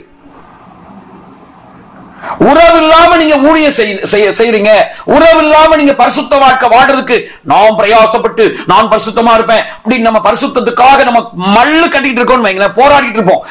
அந்த பரிசுத்தம் என்பது ஒரு கஷ்டமான காரியமா இருக்கும். ஆனா உறவுல இருந்தா அதற்கான ஜீவன், அதற்கான உயிர், அதற்கான அந்த செயல்படக்கூடிய அந்த திறன், அந்த எபிலிட்டி அப்பாவோட இருக்கிற உறவுல இருந்து தான் வருது. இப்ப நான் உங்களுக்கு அதை நிரூபிக்கிறேன். ஹீப்ரு பைபிள்ல இருந்து இப்ப நான் நிரூபிக்கிறேன். நான் சொல்றது சும்மா என் சொந்த கருத்தெல்லாம் சொல்லல. படிங்க ஆதியாகமம் 3:8. ஆதியாகமம் 3ஆம் அதிகாரம் வசனம். பகலில் குளிர்ச்சியான வேளையிலே தோட்டத்தில் உலாவுகிற தேவனாகிய கர்த்தருடைய சத்தத்தை அவர்கள் கேட்டார். அப்பொழுது ஆதாமும் அவன் மனைவியும் தேவனாகிய கர்த்தருடைய சந்நிதிக்கு விலகி தோட்டத்தின் விருட்சங்களுக்குள்ளே ஒளிந்து கொண்டார்கள். இங்க பாருங்க, அவர்கள் தேவனாகிய கர்த்தர் பகலின் குளிர்ச்சியான நேரத்தில் உலாவுகிறங்கிற வேர்ட் இருக்குல்ல, உலாவுதல். இந்த உலாவுதல் அப்படிங்கிறதுக்கான ஹீப்ரு வேர்ட் பாத்தீங்கன்னா கரெக்டா நீங்க செக் பண்ணுங்க. நம்ம சபையில நிறைய பேருக்கு ஹீப்ரு படிக்க தெரியும். கரெக்டா 6வது வார்த்தை, ஆதியாகமம் 3:8 6வது வார்த்தை மிட்ஹாலேக் அப்படிங்கிற ஒரு வேர்ட் இருக்கும். MITHALEK, மிட்ஹாலேக். மிட்ஹாலேக் இதனுடைய ரூட் வேர்ட் ஹலாக். ஹலாக் அப்படிங்கிறது அதனுடைய ரூட் வேர்ட். இந்த மிட்ஹாலேக் அப்படிங்கிற அந்த வார்த்தை ரொம்ப முக்கியமான வார்த்தை பாருங்க. மிட்ஹாலேக் இந்த மிட்ஹலேக் அப்படிங்கிற அந்த வார்த்தைக்கு வரக்கூடிய லெட்டர்ஸ் நான் சொல்றேன். மெம், தாவ், ஹே, லாமேட், கப் சோஃபித். ஓகே, மெம் 13வது லெட்டர், தாவ் 22வது லெட்டர், ஹே 5வது லெட்டர், லாமேட் 12வது லெட்டர், காஃப் 11வது லெட்டர். மிட்ஹலேக், உலாவினார். அந்த பகலின் குளிர்ச்சியான நேரத்தில் கர்த்தர் உலாவினார் என்பதற்கு போடப்பட்டிருக்கிற வார்த்தை இது மிட்ஹலேக். அப்போ இந்த மிட்ஹலேக் அப்படிங்கிற இந்த வார்த்தையை நீங்க பாத்தீங்கன்னா இத வந்து வேல்யூ பண்ணும்போது சிங்கிள் டிஜிட்ல வேல்யூ பண்ணீங்கன்னா இந்த மிட்ஹலேக் வேல்யூ பண்ணி எவ்வளவு வருது சிஸ்டர்? 18 எதுக்குரிய நம்பர்? எதுக்கு வரும் கரெக்டா எக்ஸாக்ட்டா? ஹாய், ஜீவன். நான் சொல்லுங்க, நீங்களே தான் சொல்றீங்க. ஓகே, எங்க உறவு இருக்கோ அங்க என்ன இருக்கும்? உயிர் இருக்கும். ஆண்டவருக்கும் நமக்கு இருக்கிற உறவு சரியா இருக்கும் போது, அவர் எனக்கு அப்பா, நான் அவருக்கு பிள்ளை அப்படிங்கறதான அந்த உறவு சரியா இருந்து அவரோட நம்ம உறவாட உறவாட உறவாட நம்ம பரிசுத்தமா வாழ்றதுக்கு, நம்முடைய சுபாவங்கள் மாறுவதற்கு, நமக்கு நம்ம வந்து ஆண்டுடைய ஊழியத்தை ஒரு ஸ்ட்ரகிள் இல்லாம ரெஸ்ட் மைண்டோட செய்யறதுக்கான எபிலிட்டி, அந்த ஹாய், அந்த ஜீவன், ஜோயே ஜீவன், கிரீக்ல ஜோயே, அந்த காட் கைண்ட் ஆஃப் லைஃப், அந்த ஜீவன் எங்க இருக்குன்னா உறவுல. ஓகே, அப்ப இந்த மனுஷன் வந்து அவன் ஆண்டவர் படைச்சு என்ன பண்றாரு? அந்த அந்த நித்திய ஜீவன் அப்படிங்கிற விஷயத்தை ஜீவ விருட்சத்துல வச்சு, நீ இத புசிச்சேனா, இந்த நன்மை தீமை அறியத்தக்க பழத்தை புசிச்சேனா செத்துருவ. பட் இந்த ஜீவ விருட்சத்தை நீ சாப்பிட்டேனா, அந்த கனியை நீ சாப்பிட்டேனா, நீ அழிவில்லாத ஒரு அனுபவத்துக்குள்ள நீ இருப்ப அப்படின்னு சொல்லி ஜீவ விருட்சத்துல அதை வச்சு அங்க உறவை மெயின்டைன் பண்ணும்படியாக, அந்த உறவுல இருந்துதான் அவனுக்கு உயிர் வரணும், அவன் செயல்படுவதற்கான அந்த ஜீவன் அங்கிருந்துதான் வரணும்னு சொல்லிதான் கர்த்தர் மனுஷனா அப்படிதான் உண்டாக்குனார். 1 கொரிந்தியர் 1:9 அதையும் திருவழியத்தில் எடுத்துக்கோங்க. நம்முடைய அழைப்பே என்ன? ஆண்டவர் நம்முடைய ஏங்க படைச்சிருக்காரு. பவுல் வந்து அரபு தேசத்துல போய் அவர் 3 வருஷம் உட்கார்ந்து இது எல்லாத்தையும் ஆராய்ச்சி பண்றார். பழைய ஏற்பாடு தோராவெல்லாம் ஆராய்ச்சி பண்ணி, இப்ப நம்ம வேல்யூ போடுற மாதிரிலாம் வேல்யூ எல்லாம் போட்டு ஆவியானுடைய உதவியோட எல்லாம் ஒரு ஆராய்ச்சி பண்ணி தான் நிருபங்கள்ல அதெல்லாம் எழுதுறார். எழுதும் போது அவருக்கு தெரியுது, அவரெல்லாம் மத கட்டமைப்புல இருந்தவர். அதுக்கு முன்னாடி கமாலியல் பாதத்துல 17 ஆண்டுகள் படிச்சவர். சோ ரிலிஜியஸ் செட்டப்ல இருந்தவர் அவர். இப்ப இந்த பவுல் மேசியாவுடைய பாதத்துல உட்கார்ந்து படிச்சுட்டு வந்து சொல்றாரு, எப்பா நம்முடைய அழைப்பு வந்து மதத்துக்குள்ள இருக்கிற அழைப்பு இல்லப்பா, மதத்துக்குள்ள போற அழைப்பு கிடையாது. படிங்க 1 கொரிந்தியர் 1:9 நம்ம பைபிள் படிச்சுட்டு, தம்முடைய குமாரனும் நம்முடைய கர்த்தருமாய் இருக்கிற இயேசு கிறிஸ்துவுடனே ஐக்கியமா இருப்பதற்கு உங்களை அழைத்த தேவன் உண்மை உள்ளவர். உங்களை அழைத்த தேவன் உண்மை உள்ளவர். ஆக்சுவலா நம்முடைய கர்த்தராகிய இயேசு கிறிஸ்துவுடனே ஐக்கியமா இருப்பதற்குங்கிறது நல்லா இருக்கு. ஆனா அதை விட திருவுழியத்துல ரொம்ப நல்லா இருக்கு பாருங்க. கடவுள் நம்பிக்கைக்குரியவர் தன் மகனும் நம் ஆண்டவருமாகிய இயேசு கிறிஸ்துவில் நட்புறவில் பங்கு பெற உங்களை அவர் அழைத்துள்ளார். ஐக்கியங்கிற வேர்டுக்கு அங்க என்ன போட்டிருக்கு? நட்புறவில் பங்கு பெற. உங்களை என்னை ஆண்டவர் அழைச்சதே எதுக்காக? நட்புறவில் பங்கு பெற. நமக்கு நம்முடைய பரிசுத்தவான்கள் நல்ல ஒரு பாட்டு ஒண்ணு சொல்லி கொடுத்திருக்காங்க. பரிசுத்தமாக்க பட்டோரே ஒன்றாய் பறந்து வந்திடுவீர், பரிசுத்தமாக்க பட்டோரே ஒன்றாய் பறந்து வந்திடுவீர், பாவமில்லாமலே காத்திடும் நமக்காய் பரன் இயேசு வந்திடுவார், பாவமில்லாமலே காத்திடும் நமக்காய் பரன் இயேசு வந்திடுவார். இது நம்ம வாழ்க்கையில நடக்கணும். நம்ம பரிசுத்தமாக்கப்பட்டு இயேசு வரும்போது பறந்து போகணும். இது நடக்கணும்னா இதுக்கான ஜீவன் எங்க இருக்கு? எங்க இருக்கு? உறவுல மோடு இருப்பதுதான் என் உள்ளத்தின் வாஞ்சையா, உம் சித்தம் செய்வதுதான் என் இதயத்தில் ஏக்கமையா. உம்மோடு இருப்பதுதான் என் உள்ளத்தின் வாஞ்சையா. அவர் பரலோகம் போய் அங்க அவரோட இருக்கிறத பத்தி அவர் பாடல, இங்க ஓகே இந்த பூமியில. அப்போ உம்மோடு இருப்பதுதான் என் உள்ளத்தின் வாஞ்சையா, உம் சித்தம் செய்வதுதான்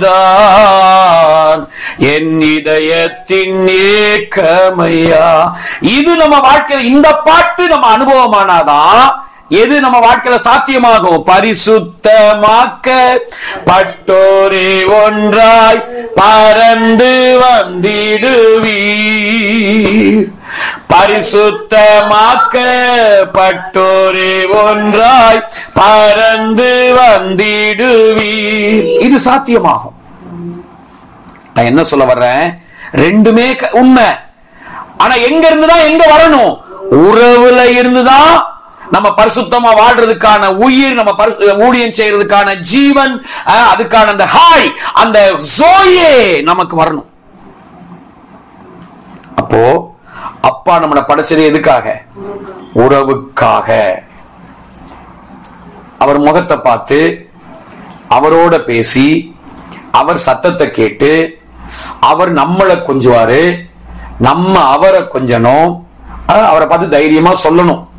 கருவில் என்ன சுமந்தத பார்த்தா உம்மா அம்மானு சொல்லணும், தோளில் என்ன சுமந்தத பார்த்தா என்னம்மா அப்பான்னு சொல்லணும், என்ன கெஞ்சுவத கொஞ்சுவத பார்த்தா உம்மா அம்மானு சொல்லணும், என்ன ஏந்துவத தாங்குவத பார்த்தா உம்ம அப்பான்னு சொல்லணும். என்னங்க சும்மா அப்பா அப்பா அது தெரியாதாங்க? உங்களுக்கு தெரியலங்க? தெரியல சார், தெரிய வேண்டிய அளவுக்கு தெரியல, மீதியெல்லாம் தெரியும். இன்னைக்கு ஏங்க மனுஷன் பயப்படுறான் வாழ்க்கையில? கிறிஸ்தவ ஏன் பயப்படுறான் வாழ்க்கையில? ஏகப்பட்ட பயம். வெளியே சொல்ல மாட்டோங்க, மாஸ்க் போட்டு நம்ம எல்லாம் நம்மள பெரிய பரிசுத்தவான்கள் மாதிரி அழகா மக்கள் முன்னாடி மாஸ்க் போட்டு சூப்பரா நம்மள மூடி வச்சிருக்கோம். பட் அந்தரங்க வாழ்க்கையை பார்த்தாதான் தெரியும் ஏகப்பட்ட பயங்கள், ஏகப்பட்ட அதைரியங்கள் ஏன் உள்ள இருக்குன்னா அவர் அப்பாவா அறியல. ஓகே, ரோமர் 8:15 என்ன படிக்கிறோம்? ரோமர் 8ஆம் அதிகாரம் 15ஆம் வசனத்துல என்ன பார்க்கிறோம்? படிங்க. ரோமர் அந்தபடி திரும்பவும் பயப்படுவதற்கு நீங்கள் அடிமைத்தனத்தின் ஆவியை பெறாமல் அப்பா பிதாவே என்று கூப்பிட பண்ணுகிற புத்திர சுயத்தின் ஆவியை பெற்றீர்கள். புத்திர கரெக்டா படிங்க. செய்ய வசனத்தை கரெக்டா படிங்க. என்ன பயமா? உங்களுக்கு பயம் வந்துச்சா சிஸ்டர்? இருமல் வந்துருச்சா? ரிலாக்ஸா பயப்படாம படிங்க படிங்க. எனக்கு பயம் இல்லை, எப்பவுமே எனக்கு அவர்தான் அப்பா. Very good. படிங்க சிஸ்டர், படிங்க சிஸ்டர். அந்தபடி திருமணம் செய்யப்படுகிறதுக்கு நீங்கள் அடிமைத்தனத்தின் ஆவியை பெறாமல் அப்பா பிதாவே என்று கூப்பிட பண்ணுகிற புத்திர சுவிகாரத்தின் ஆவியை பெற்றீர்கள். அப்பா பிதாவே என்று கூப்பிடப்படுகிற புத்திர சுவிகாரத்தின் ஆவியை பெற்று அவர் அப்பான்னு கூப்பிட்டு அவர் அப்பாவா அனுபவிச்சாதாங்க பயம், அடிமைத்தனம் எல்லாம் வெளியே போகும். சோ ஆதாம் கடவுளின் மகன். கடவுள் மனுஷனை படைக்கும் போது நான் கடவுள்டா, நீங்க எல்லாம் என்னுடைய பக்தர்கள்டா அப்படின்னு அவர் படைக்கல. ஓகே, நான் கடவுள் தான், ஆனா உனக்கு நான் அப்பா, உனக்கு நான் அப்பா, நீ எனக்கு பிள்ளைப்பா. அதான் நம்ம அடிக்கடி இந்த பாட்டை பாடுறோம். அப்பாவும் அம்மாவும் அரவணைக்க மூத்த அண்ணனின் மார்பினில் நான் சாய்ந்திட்டேன். அப்பாவும் அம்மாவும் அரவணைக்க மூத்த அண்ணனின் மார்பினில் நான் சாய்ந்திட்டேன். அல்லேலூயா ஆமென் அல்லேலூயா. இல்லை இல்லா அன்பிற்கோர் அல்லேலூயா, அல்லேலூயா, ஆமென் அல்லேலூயா. இல்லை இல்லா அன்பிற்கோர் அல்லேலூயா. பிதாவா அப்பாவா பாருங்க, ஆவியானவர் அம்மா. ஓகே, அதான் எப்படிங்கறத ஹீப்ரூல இருந்து உங்களுக்கு நான் அதை விளக்கி காமிச்சிருக்கேன். சோ நம்ம ஆண்டவர் இயேசு யார் நமக்கு? மூத்த அண்ணன், நம்முடைய எல்டர் பிரதர். அவரு மூத்த அண்ணன், அவர் தான் நம்முடைய மணவாளனாகவும் இருக்கிறார். ஓகே, சோ இந்த ஒரு தெளிவு இப்படி நம்ம அனுபவிக்கணும், அவரை அனுபவிக்கணும். சோ நம்ம உறவுக்காக, உறவிலிருந்து நம்ம படைக்கப்பட்டோம். அப்பா நம்மள யூஸ் பண்ணிக்கிறதுக்காக படைக்கல, நம்மள சூஸ் பண்ணி, உலக தோட்டத்துக்கு முன்னாடியே நம்மள சூஸ் பண்ணி உறவுக்காகவே. இன்னும் சொல்ல போனா அந்த அவங்க சூஸ் பண்ணி நம்மளோட க்ளோஸா இருக்காருனா, சூஸ் பண்ணி நம்மளோட அவர் க்ளோஸா இருக்க விரும்புறாரு. நம்ம அவரோடையும் அவர் பாருங்க. சோ நம்ம அவரோடையும் அவர் நம்மோடையும் அப்படி க்ளோஸா இருக்கிறதுக்கு தான் நம்மள வந்து படைச்சிருக்காரு பாருங்க ஆண்டவர். அவங்க ரெவலேஷன் வருது. சோ நம்மள சூஸ் பண்ணி அவரோட நம்ம க்ளோஸா, பிரிக்கப்பட முடியாத அளவுக்கு. நான் அடிக்கடி நம்ம சொல்றோம் இல்லையா, மனுஷ வாசனை இல்லாம எங்க அவருக்கு அவ்வளவு பெரிய வானங்கள், அவ்வளவு பெரிய எல்லாமே இருக்கு பழைய ஏற்பாட்டிலேயே. மனுஷ வாசனை இல்லாம அவரால் இருக்க முடியலங்க, இருக்க முடியாது அவரால். அதான் பாருங்க, ஒரு ஏனோக்க தேடி வர்றாரு, ஒரு நோவாவை தேடி வர்றாரு. பாஸ்டர் மனோகரன் ஐயா அதெல்லாம் அழகா இளைப்பாறுதல் ஒரு டாபிக்ல டிபிஎம்ல ஊழியம் செஞ்ச ஐயா, குடும்பமா இருந்து ஊழியம் செஞ்சவங்க, இந்த மேட்டர்லாம் அவங்க அழகா அதுல எல்லாம் பேசுறாங்க பாருங்க. இளைப்பாறுதல், ரெஸ்ட் அப்படிங்கிற ஒரு பைபிள் ஸ்டடியில இப்ப நான் சொல்ற இதே விஷயத்தை அவங்க அங்க அதுல பேசியிருக்காங்க. சோ உறவுக்காக மனுஷனை ஆண்டவர் படைச்சதே உறவுக்காக. சோ அதாவது திரியேக தேவனுடைய அந்த உறவினுடைய அந்த நிறைவு, அந்த உறவு அப்படியே பப்ளிங் ஆகி, அந்த உறவு அப்படியே பொங்கி வழிகிற நிறைவுல இருந்துதான் படைப்புகளே வந்தது. ஓகே, சோ அதனாலதாங்க நம்ம சொல்றோம், நீ அதிகாலை ஜெபிக்கிறது, வேதத்தை வாசிக்கிறது, ஊழியம் செய்யறது, சபைக்கு போறது, இதை எல்லாத்தையுமே பயத்துல செய்யாத, மத அந்த கட்டமைப்புக்குள்ள இருந்து நீ செய்யாத, அது உனக்கு யூஸ் ஆகாது. அதை நீ எப்படி செய்யணும்? செய்யணும். எப்படி செய்யணும்? உறவுல இருந்த அந்த உறவு அது அப்படியே பொங்கி வழிஞ்சு அந்த நிறைவுல நீ அதை செய்யணும். நாங்க வந்து செய்ய வேண்டாம்னு சொல்லல. ஓகே, உங்க கண்ணாடி தப்பா இருந்தா நாங்க செய்ய வேண்டாம்னு சொல்ற மாதிரியே உங்க காதுக்கு கேட்கும். நாங்க அப்படி சொல்லல. நீ மத மைண்ட்ல செய்யாத, உறவின் மைண்ட்ல செய். ஓகே, அப்படியானா உறவு ரொம்ப ரொம்ப முக்கியம். நம்மள ஆண்டவர் அழைச்சது எதுக்காக? அவருடைய நட்புறவில் பங்கு பெற. நட்புறவுல பங்கு பெற தான் ஆண்டவர் நம்மளை படைச்சிருக்கார். இப்ப நம்ம சபையில் அதிகார ஜெபம் இல்லாமல இருக்கு. என்ன க்ளோரி? 5 to 6 இருக்கு. எல்லாம் நீங்க எல்லாம் பங்கெடுக்கிறீங்கல்ல. நான் அதை 4:30 மணிக்கு முடிப்போறோம், 4:30 மணிக்கு முடிப்போறோம். நாங்க அதிகார ஜெபம் இதெல்லாம் பெருசா சொல்லிக்கிறது இல்லைங்க. இதெல்லாம் இதை சொல்லி என்ன? நாங்க செய்யாத மாதிரியே உங்களுக்கு தெரியுது. எனக்கு ரொம்ப ரொம்ப நல்லது. எனக்கு என்னமோ நாங்கெல்லாம் செய்யாத மாதிரியே உங்களுக்கு தெரியுதுன்னு வைங்களேன். இவர் இப்ப அதிகாலை எழும்புவதில்லை, வேதத்தை வாசிப்பதில்லை, நீங்க என்ன பத்தி நினைச்சீங்கன்னா எனக்கு அது ஒரு பெரிய வெற்றி. ஏன்னா அதெல்லாம் அந்தரங்கமான காரியங்கள் பாருங்க. அதையெல்லாம் பெருசா சொல்லிக்கிட்டு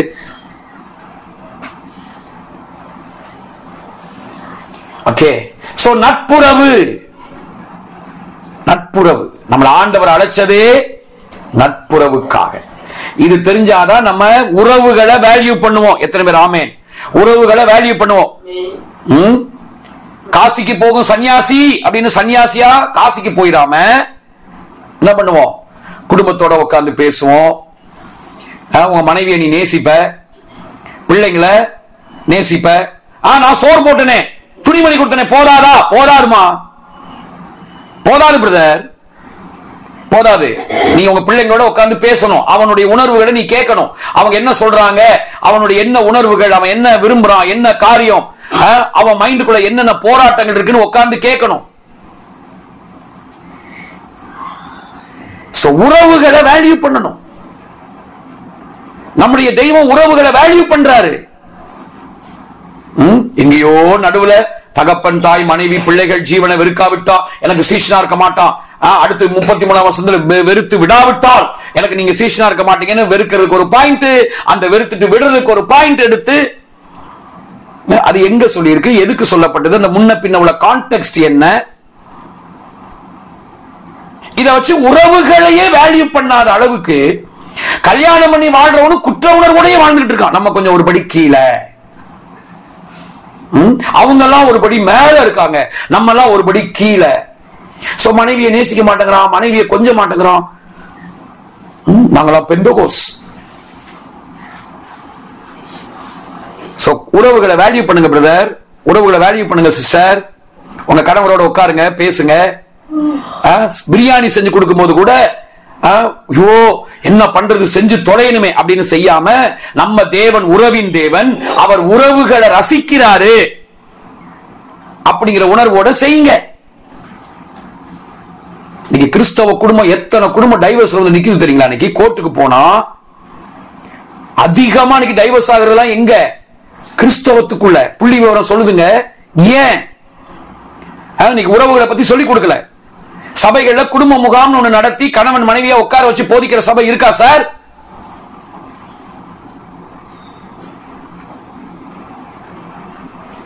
ஏன்னா நம்முடைய தேவன் உறவுகளை வேல்யூ பண்றாருங்கிறது தெரியல. அவர் உறவுகளை எவ்வளவு வேல்யூ பண்றாரு, குடும்பத்துக்கு எவ்வளவு முக்கியத்துவம் கொடுக்கிறாரு தெரியல.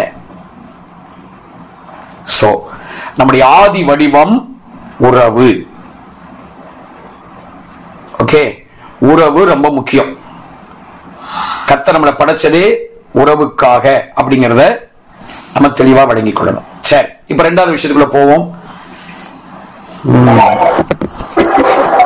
யாராவது டவுட் கேட்க வரீங்களா? இல்ல டவுட் இருக்கா? மைக் யாரும் ஆன் பண்ணாங்க. சரி, ரெண்டாவது விஷயத்துக்குள்ள போகலாம். ரெண்டாவது என்ன சொன்ன? என்னங்க பண்ணா இவன்? இந்த சாத்தான் என்ன பண்ணா? இந்த பாதகன் என்ன செய்தான்? பழத்தை சாப்பிட்ட போது, மனுஷன் பழத்தை சாப்பிட்டப்போ இந்த பாதகன் என்ன செய்தான்? ஆதியாகமம் 3:1-5 வரைக்கும் நமக்கு அந்த சம்பவங்கள் தெரியும். தெரிஞ்சாலுமே வாசிடுவோம். தேவனாகிய கர்த்தர் உண்டாக்கிய சகல காட்டு ஜீவன்களை பார்க்கிலும் சர்ப்பமானது தந்திரமுள்ளதா இருந்தது. அது ஸ்திரீயை நோக்கி, நீங்கள் தோட்டத்தில் உள்ள சகல விருட்சங்களின் கனியை புசிக்க வேண்டாம் என்று தேவன் சொன்னது உண்டோ என்றது.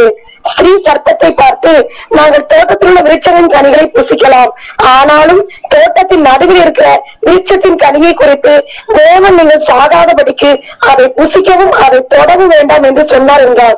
அப்பொழுது சர்ப்பம் ஸ்திரீயை நோக்கி, நீங்கள் சாகவே சாவதில்லை, நீங்கள் இதை புசிக்கும் நாளிலே உங்கள் கண்கள் திறக்கப்படும் என்றும் நீங்கள் நன்மை தீமை அறிந்து தேவர்களைப் போல் இருப்பீர்கள் என்றும் தேவன் அறிவார் என்றது. படிங்க, அடுத்த வசனம் படிங்க.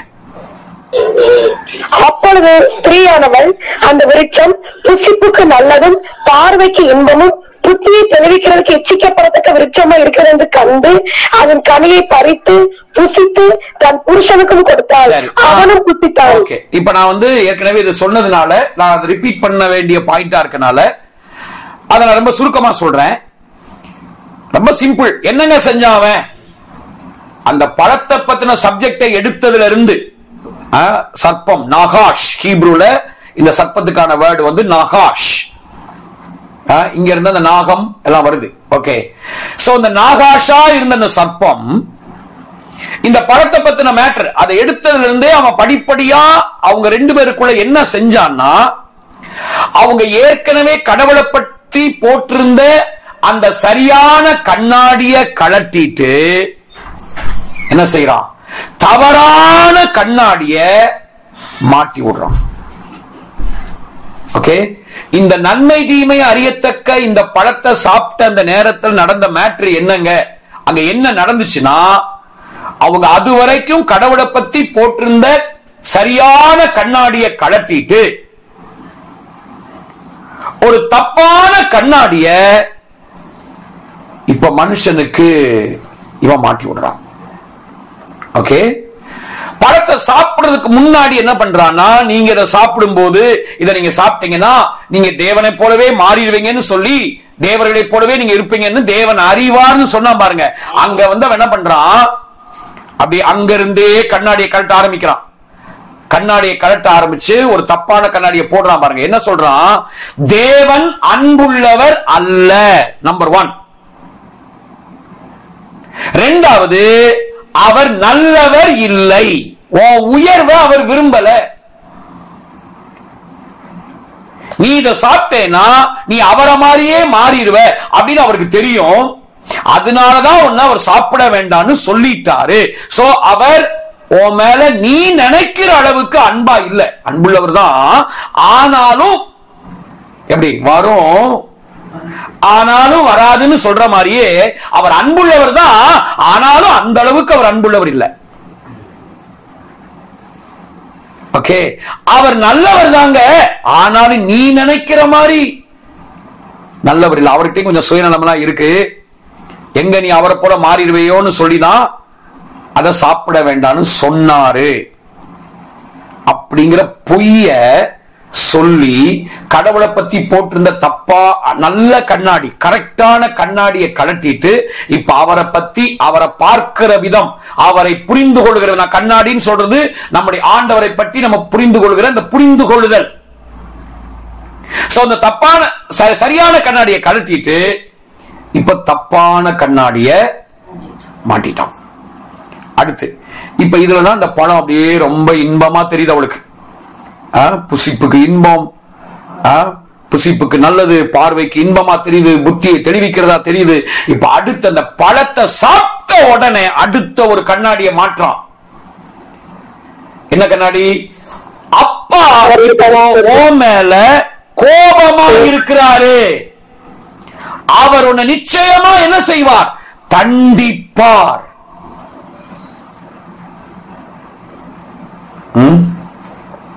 தண்டிப்பார். சோ இந்த கண்ணாடி அவன் போட்டான் பாருங்க. அது வரைக்கும் கடவுள் வந்தார்ல, உலாவுனார்ல, பேசினார்ல, அவனை கொஞ்சினார்ல, எல்லாமே செஞ்சார்ல. இப்போ அந்த ஆதியாகமம் 3:8 ஏற்கனவே படிச்சிட்டோம். சோ அது வரைக்கும் அன்பா கேட்ட சத்தம் இப்ப அவனுக்கு எந்த சத்தமா மாறுது, பயத்தின் சத்தமாக மாறுகிறது. அவர் என்ன அடிப்பாரு, என்ன தண்டிப்பாரு, நான் தப்பு பண்ணிட்டேன், என்ன குத்துவாரு, எனக்கு தண்டனை கொடுக்காம விடமாட்டாரு அப்படிங்கிறதான அந்த ஒரு தப்பான கண்ணாடிக்குள்ள வந்துட்டான். கடவுள் உன் மேல இப்ப கோபமா இருக்கிறார், அவர் உன்னை தண்டிப்பார் அப்படிங்கிறதான கண்ணாடிய மாட்டி விட்டான். சோ அன்னைக்கு போட்ட அந்த கண்ணாடி ஆண்டவர் இயேசு இந்த பூமிக்கு வந்து சிலுவையில மரிக்கிற வரைக்கும் அந்த கண்ணாடியை யாராலையுமே கழட்ட முடியல. எல்லாருமே அந்த கண்ணாடியோடே தான் கடவுளை அணுகுறாங்க. அதனாலதான் கடவுளை பார்த்தா செத்துருவாங்க, அவர் முகத்தை பார்த்தா செத்துருவோம். ஐயோ அவர் பேச வேண்டாம், மோசே பேசட்டும். நான் போன முறை ரிப்பீட் பண்ணதே நான் இப்பயும் சொல்றேன். இன்னைக்கும் ரட்சிக்கப்பட்டதுக்கு அப்புறமும் நாங்க ஊழியக்காரங்களாகிய நாங்களும் அப்பப்ப என்ன செய்யறோம், இந்த விதமான தப்பான கண்ணாடிய எங்க பிரசங்கங்கள்ல அப்பப்ப உங்களுக்கு மாட்டி விட்டுக்கிட்டே இருக்கோம். உங்களை மிரட்டி மிரட்டி பிரசங்கம் பண்ணி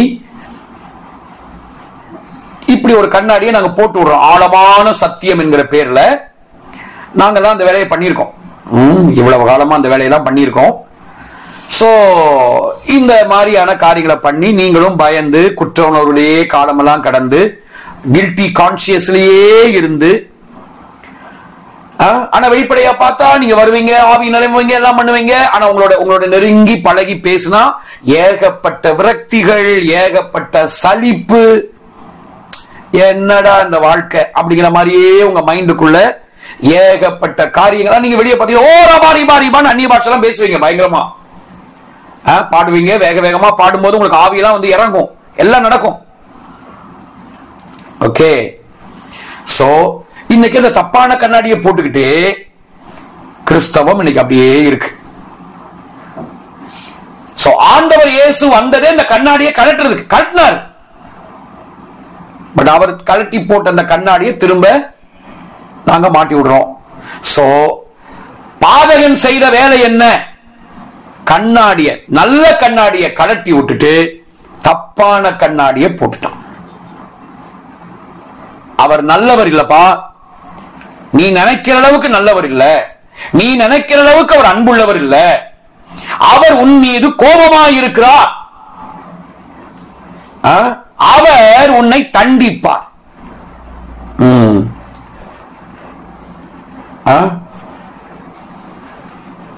இப்போ இல்ல எங்க மாமியார் இருக்காங்க, நம்ம சொல்லுங்கம்மா, நம்ம குடும்பத்துல யாகையில் ஒரு பிள்ளை வந்துச்சா, பிறந்துச்சா? பிறந்துச்சு. 5 வயசு வரைக்கும், 5.5 வயசு வரைக்கும் உயிரோடு இருந்துச்சு. அதுக்கு எதுவுமே செய்ய தெரியாது, டிரெஸ் கூட போட தெரியாது. நிர்வாணமா இருந்த நிலைமையில அவங்க அம்மா அப்பா அந்த பிள்ளையை தூக்குனாங்களா இல்லையா? தூக்குனாங்க. 30 வயசு வரைக்கும் எத்தனையோ குடும்பங்கள்ல 30 வயசு வரைக்கும் மனநிலை பாதிக்கப்பட்டு 30 வயசு வரைக்கும் எதையுமே செஞ்சுக்க தெரியாத அளவுக்கு இருக்கக்கூடிய பிள்ளைகள் சில குடும்பங்களை பிறந்துடுறாங்க. அவனுக்கு டிரெஸ் கூட போட தெரியாது, பட் அவனுடைய நிர்வாணமான நிலைமையை தொட்டு அவனுக்கு டிரெஸ் மாட்டி விடுற வேலையை அந்த தாய் செய்யறாங்களா இல்லையா? கடவுள் என்ன எதிர்பார்த்தாரு? ஏய், நீ நிர்வாணமாயிட்ட, நீ அந்த நிலைமையில என்கிட்ட வா, உன் நிலைமையை என்கிட்ட சொல்லு, என்கிட்ட வா, நீ விழுந்துட்ட, அந்த விழுந்த நிலைமை என்கிட்ட சொல்லுப்பா, இப்பயும் உறவு நம்மளை விட்டு போகல, நீ என்கிட்ட சொல்லுன்னு அவர் எதிர்பார்த்தார். ஆனா அவன் செய்யல. ஏன்னா அவன் கண்ணாடி தப்பாயிருச்சு. சரியான கண்ணாடியை கழட்டிட்டு இப்ப தப்பான கண்ணாடியை மாட்டிட்டான். ஏன் நீங்க நீங்க நீங்க திங்க் பண்ணுங்க. சும்மா நான் சொல்றதுக்காக நீங்க யாரும் எதையும் நம்ப வேண்டாம். ஓகே, நீங்க பைபிளை படிங்க, ஒரு முறைக்கு 10 முறை வாசிங்க. நீங்க நீங்க கேள்வி கேளுங்க. பைபிளை என்னைக்குமே கேள்வி கேட்டு படிக்கணும். நமக்கு கேள்வியே கேட்றாத அப்படின்னு சொல்லி கொடுத்தாங்க. ஆனா பைபிளை கொஸ்டின் பண்ணி படிக்கணும். கேள்வி கேட்டு கேட்டு படிச்சாதாங்க நிறைய விஷயங்கள் தெளிவாகும். என்னைக்காவது யோசிச்சிருக்கீங்களா? இந்த லேவியர் என்னாகமோ நினைக்கிறேன், என்னாகமோ லேவியராகமோ தெரியல, இந்த 2 பேரு தப்பு செய்வாங்க. பினகாஸ் போய் அவங்கள அந்த அறைக்குள்ளேயே பட்டயத்தை வச்சு அவங்கள வெட்டி ஈட்டிய வச்சு குத்திடுவாரு. ஓகே, சரி, இவங்க 2 பேரும் தப்பு பண்ணாங்க. ஏன் இவங்களையும் அதே மாதிரி ஒரு கேப்ரியலையோ இல்ல ஒரு மிகாவேலையோ யாரையாவது அனுப்பி குத்துடா அவனை ஈட்டிய வச்சு அப்படின்னு குத்திருக்கலாம்ல? குத்திட்டு ஒரு புது ஆதாமையும் புது ஏவாளையும் படைச்சிருக்கலாம்ல? ஏன் சார் அதை செய்யல? ஏன் அவருக்கு செய்ய முடியாதா? ஏன் பழைய ஏற்பாடுல செஞ்சார்ல? பினகாஸ் அதை செஞ்சதை வைராக்கியம்னு சொன்னார். வைராக்கியம், கர்த்தருக்காக அவன் வைராக்கியமா நின்னான் அப்படின்னு அவனை பாராட்டினாரு. இதே நம்ம தெய்வம் தான் பாராட்டினாரு. அதெல்லாம் ஏங்கிறது நம்ம அந்த நியாயப்பிரமாணம் ஏன் வந்தது, அது மேட்டர் என்னங்கிறத படிக்கும் போது ஏன் அப்படியெல்லாம் கேம் ஆடினாரு கடவுள், அதெல்லாம் நம்ம லெவலுக்கு அவர் இறங்கி ஆடின கேம் அதெல்லாம். ஓகே, அது ஏன் அப்படி நடந்துச்சு? அப்ப அங்க செஞ்சவர் ஏன் இங்க அதை செய்யல? நம்ம அதை அடிச்சிருக்கலாமா? அடிச்சிருக்க முடியுமா? முடியாதா? மிகாவேல அனுப்பி ஈட்டிய கொடுத்து குத்துடா அவனை. ஐயா சாரி, கொஞ்சம் விளக்குறதுக்காக நான் கொஞ்சம் படக்கதை எல்லாம் கொஞ்சம் சொல்லுவேன். ஜெயிலர் படத்துல நான் கேள்விப்பட்டேன், நோபல் தான் என்கிட்ட சொன்னான். ஜெயிலர் படத்துல அப்பா மகனை ரொம்ப நேசிச்சு மகன் பாத்தீங்கன்னா பயங்கரமான ஒரு கிரிமினலா, அதான் இவர் போலீஸா இருந்து ரிட்டையர்ட் ஆகி மகனும் போலீஸா இருந்து அவன் திருநோட சேர்ந்து கடைசியில அப்பாவே மகனை கொல்லக்கூடியதான ஒரு நிலைமை வந்துருமா. படம் அப்படிதான் முடியுமா? லேட்டஸ்டா வந்த ஜெயிலருங்கிற ஒரு படத்துல நாங்க பாக்குறதும் இல்லை, நீ பார்க்க போறதும் இல்லை. ஆனா இப்படிதான் இந்த படத்துடைய இந்த கதை. ஓகே, இதே மாதிரி ஒரு வேலையை கடவுள் பண்ணிருக்கலாம்ல? அப்பா தான், மகன் தப்பு பண்ணிட்டான், முழு மனுக்குலமே இவனால சீர்கெட்டு முழு மனுக்குலமே இவனால இதாக போகுது, ஆதாமுடைய அந்த இது எல்லாரையும் பாதிக்க போகுதுன்னு அவருக்கு தெரியும். இவனை அழகா, இவன் மூலமா நீ எதுக்கு ஒரு சந்ததியை படைக்கணும், எதுக்கு நீ இது பண்ணணும், இவனை அழகா அடிச்சு தூக்கி அப்படியே சும்மா வாயில அப்படி பட்டயத்தால அப்படி ஊதி, எந்த வாயினால ஊதி அவனை படைச்சாரோ அதே வாயினால ஊதி அவனை அழிச்சிட்டு ஃப்ரெஷ்ஷா ஒரு நல்ல ஆதாம உண்டாக்கிக்கலாம்ல சார். ஏன் அதை கடவுள் செய்யல? அப்ப நம்ம நினைக்கிற மாதிரி அவர் இல்ல அப்படிங்கறத நம்ம முதலாவது புரிஞ்சுக்கணும். நம்ம நினைக்கிற மாதிரி அவர் ஒரு வட்டத்துக்குள்ள, ஒரு பாக்ஸ்க்குள்ள கடவுள்னா இப்படிதான் இருப்பாரு அப்படின்னு நம்ம பண்ணி இருக்கிற மாதிரியான லெவல்ல அவர் இல்ல. சோ அவரே அவனுக்கு வஸ்திரம் கொடுத்து பாவம் செஞ்சான், நிர்வாணி ஆயிட்டான். அவனுக்கு வஸ்திரம் கொடுத்து எங்க இந்த ஜீவவிருட்சத்தை சாப்பிட்டு என்னைக்கு உயிரோடு இருந்து இவனுக்கு மீட்பை கொண்டு வர முடியாம போயிரும், மீட்பரை கொண்டு வர முடியாம போயிரும், இவனுக்கு மீட்புங்கிற ஒரு விஷயத்தை பண்ண முடியாம போயிரும். ஏன்னா இவன் லெவலுக்கு திரியேக தேவன் பிளான் பண்ணிட்டாங்க. இவன் லெவலுக்கு இறங்கி இவன் அந்த அந்தகாரத்துக்குள்ள போயிட்டான். அந்த பாவ லெவலுக்கு நம்ம இறங்கி அவனை தூக்கிடுவோயா அப்படின்னு அவங்க பிளான் பண்ணிட்டாங்க. சோ அதை செய்ய முடியாம போயிருமே இவன் இந்த ஜீவவிருட்சத்தை சாப்பிட்டான்னா அப்படின்னு என்ன பண்றாரு? அதையுமே அன்பின் நிமித்தமா தான் தோட்டத்தை விட்டு வெளியே அனுப்புறாரு. பட் நம்ம என்ன பிரசங்கம் பண்ணிட்டோம்? கோபத்துல ஒரு பக்கம் ஒரு அன்புதான், மறுபக்கத்துல அந்த நீதியில என்ன பண்ணிட்டாரு? வெளியே அனுப்பி விட்டாரு. துரத்திட்டாருன்னு வேற தமிழ்ல டிரான்ஸ்லேட் பண்ணிட்டாங்க. அங்க ஹீப்ரூல அது ரெண்டு இடத்துலயுமே ஒரே வேர்டு தான், ஷலாஹ், அனுப்பினார் தான் இருக்கு. முதல் இடத்துல அனுப்பினான் இருக்கும், அடுத்த இடத்துல துரத்தின பின்புன்னு இருக்கும். ஆனா ஹீப்ரு பைபிள்ல அங்கேயும் அனுப்பின பின்பு தான். So brothers and sisters, பாதகன் என்ன பண்ணிட்டான்? தப்பான கண்ணாடிய மாட்டி விட்டுட்டான். தப்பான கண்ணாடி இப்ப போட்டு மனுஷனுக்கு கடவுளை பத்தின ஒரு தப்பான படம் வந்துருச்சு. அப்போ அவர் ஆதாமே நீ எங்க இருக்கிறன்னு எப்போதும் போல, நீ இங்க தானப்பா இருந்த, இங்க இருந்த நீ இப்ப எங்க போயிட்ட, எங்க இருக்கிறன்னு அவர் அன்பா கேட்கிற அந்த குரல் இப்ப ரிசீவர் அவுட் ஆயிட்டதுனால, எப்படி நம்ம எல்லாம் அந்த காலத்துல ரேடியோல சிலோன் ஸ்டேஷன்லாம் வச்சா எப்படி அந்த ரேடியோ கர கர கர கரன்னு கேட்கும் பாருங்க, அந்த மாதிரி ஆதாமே நீ எங்க இருக்கிற ஒரு அன்பாதான் கேட்கிறார். ஆனா இவனுக்கு அந்த சத்தம் எப்படி கேக்குது? கண்ணாடி தப்பாயிருச்சு. So receiver out. இப்ப சத்தம் எப்படி கேக்குது? ஆதாமே எங்கடா இருக்க அப்படின்னு அவன் காதுக்கு கேக்குது.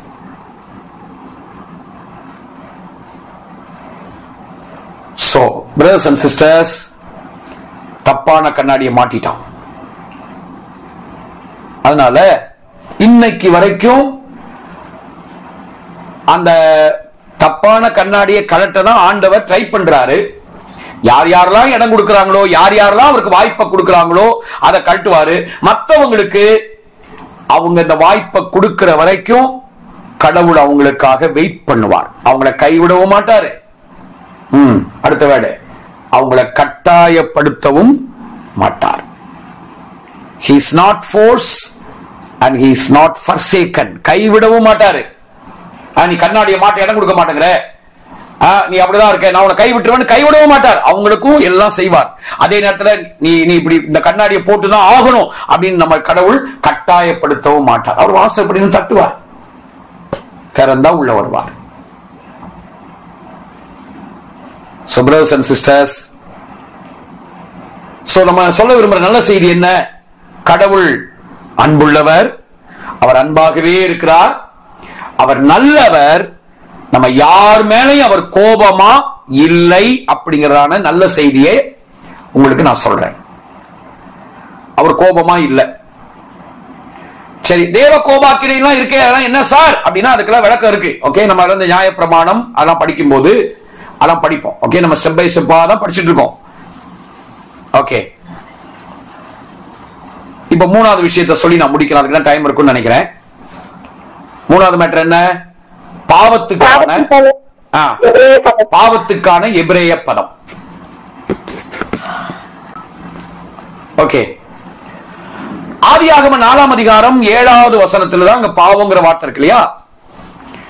அங்க இந்த பாவம் என்பதற்கான ஹீப்ரு வேர்ட் என்னன்னு பாத்துருவோம்.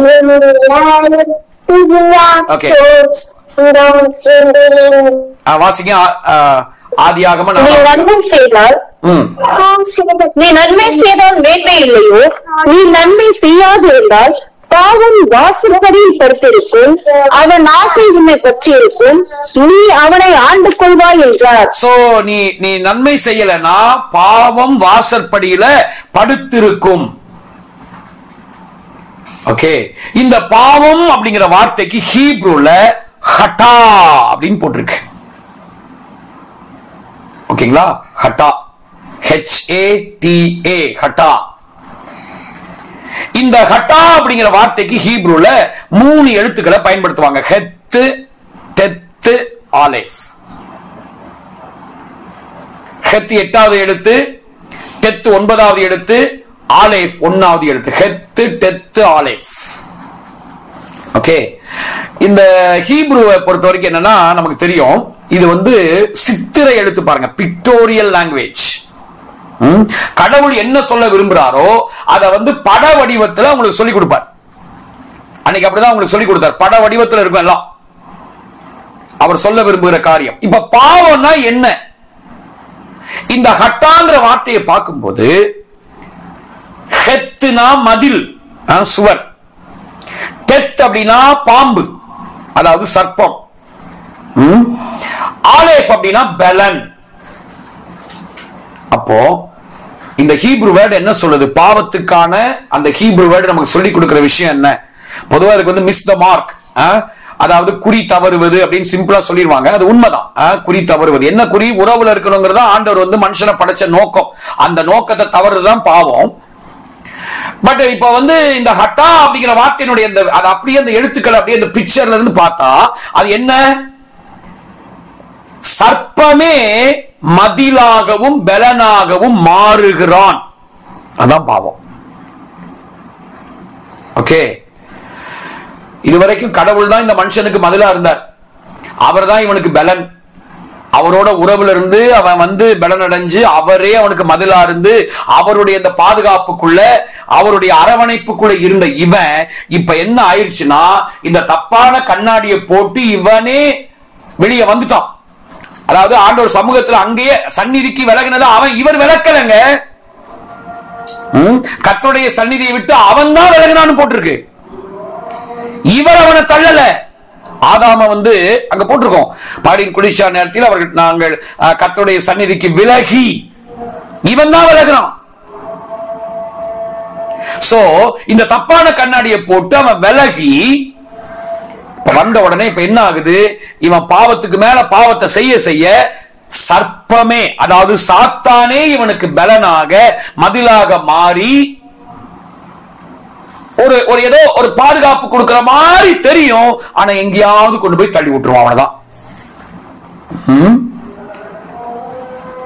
யோவான் 8:44 நம்ம அதை படிக்கிறோம். அதை வாசி முடிப்போம். யோவான் 8:44, 1 யோவான் 3ஆம் அதிகாரம் 8ஆம் வசனம்.